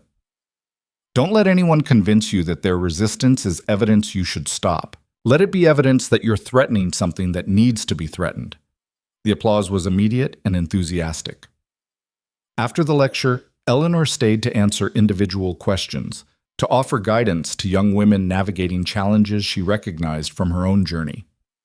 One girl, barely 18 with fierce intelligence in her eyes, asked, Do you ever wish you'd been born a man? That you could have done all this without fighting for every inch of respect? Eleanor considered the question carefully. No, because being a woman forced me to develop skills men in power never needed. I learned to observe because I couldn't simply command. I learned to build coalitions because I couldn't rely on inherited authority. I learned to be undeniable because I couldn't be automatically respected. Those skills made me more effective, not less. But wasn't it harder? Infinitely harder, Eleanor agreed. But hard doesn't mean wrong. Hard often means necessary. And the changes we're fighting for, equality, accountability, merit over birthright, those changes require people willing to do hard things, to be uncomfortable, to persist when persistence is exhausting.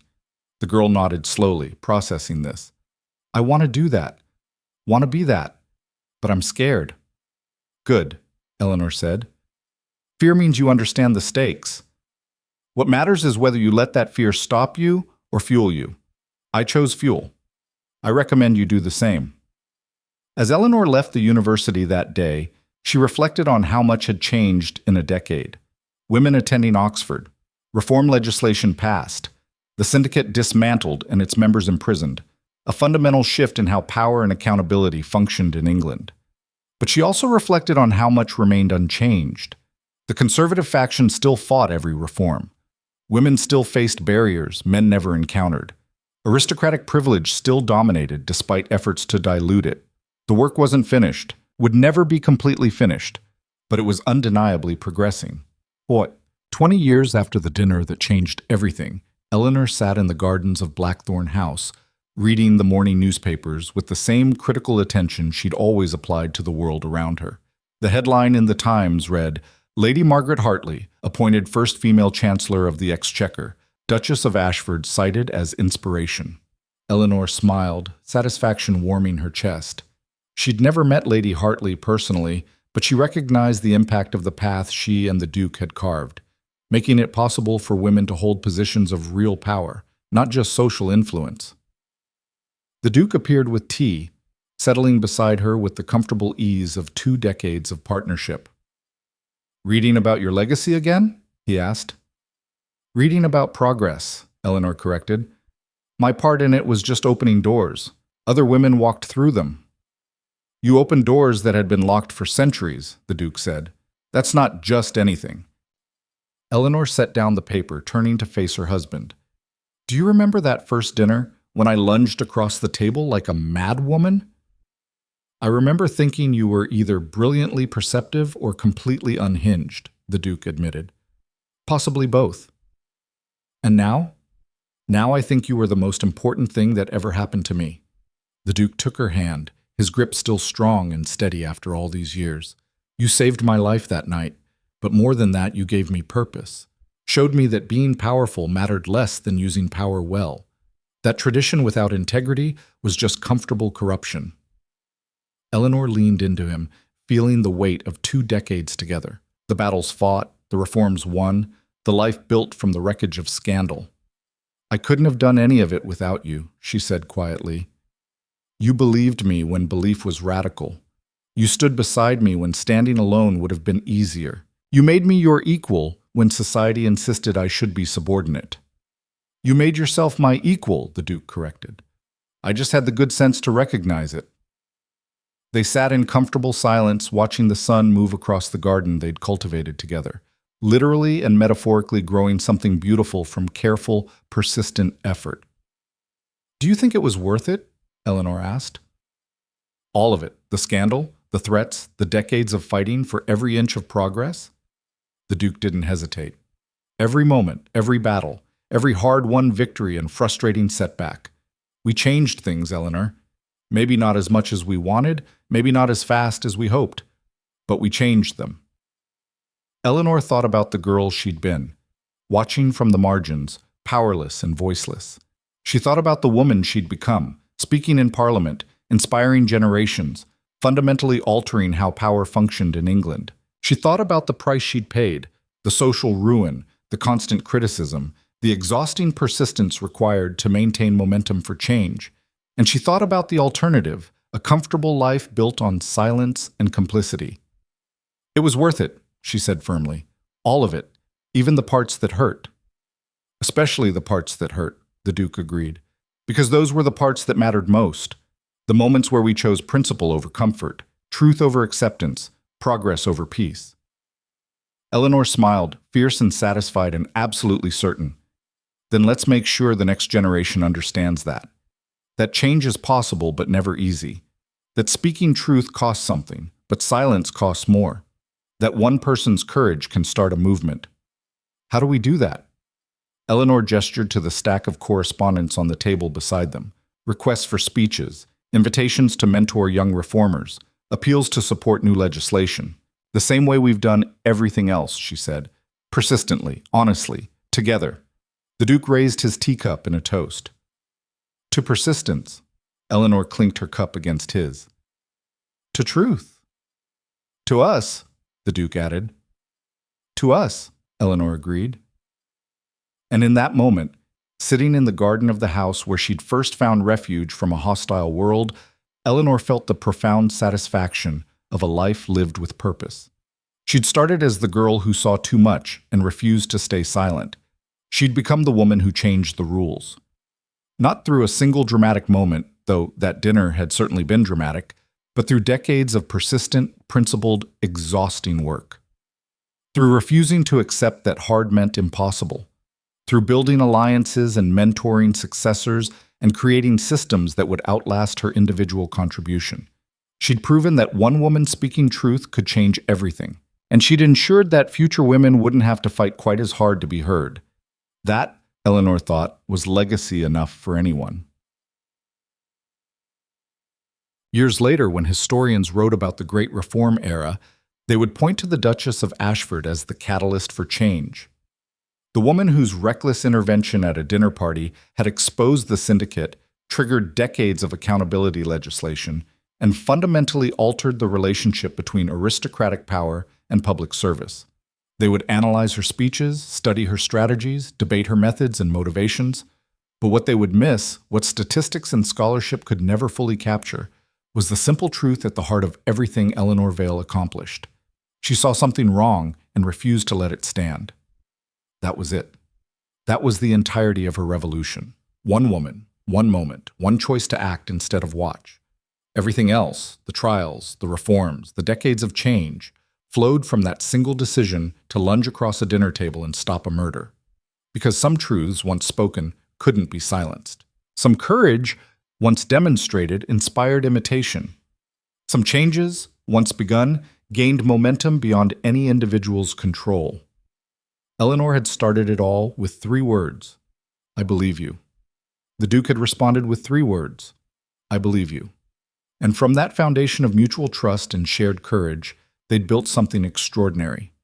Not a fairy tale where one dramatic act solved everything, but a real story where persistent, principled effort slowly, gradually, inexorably changed the world.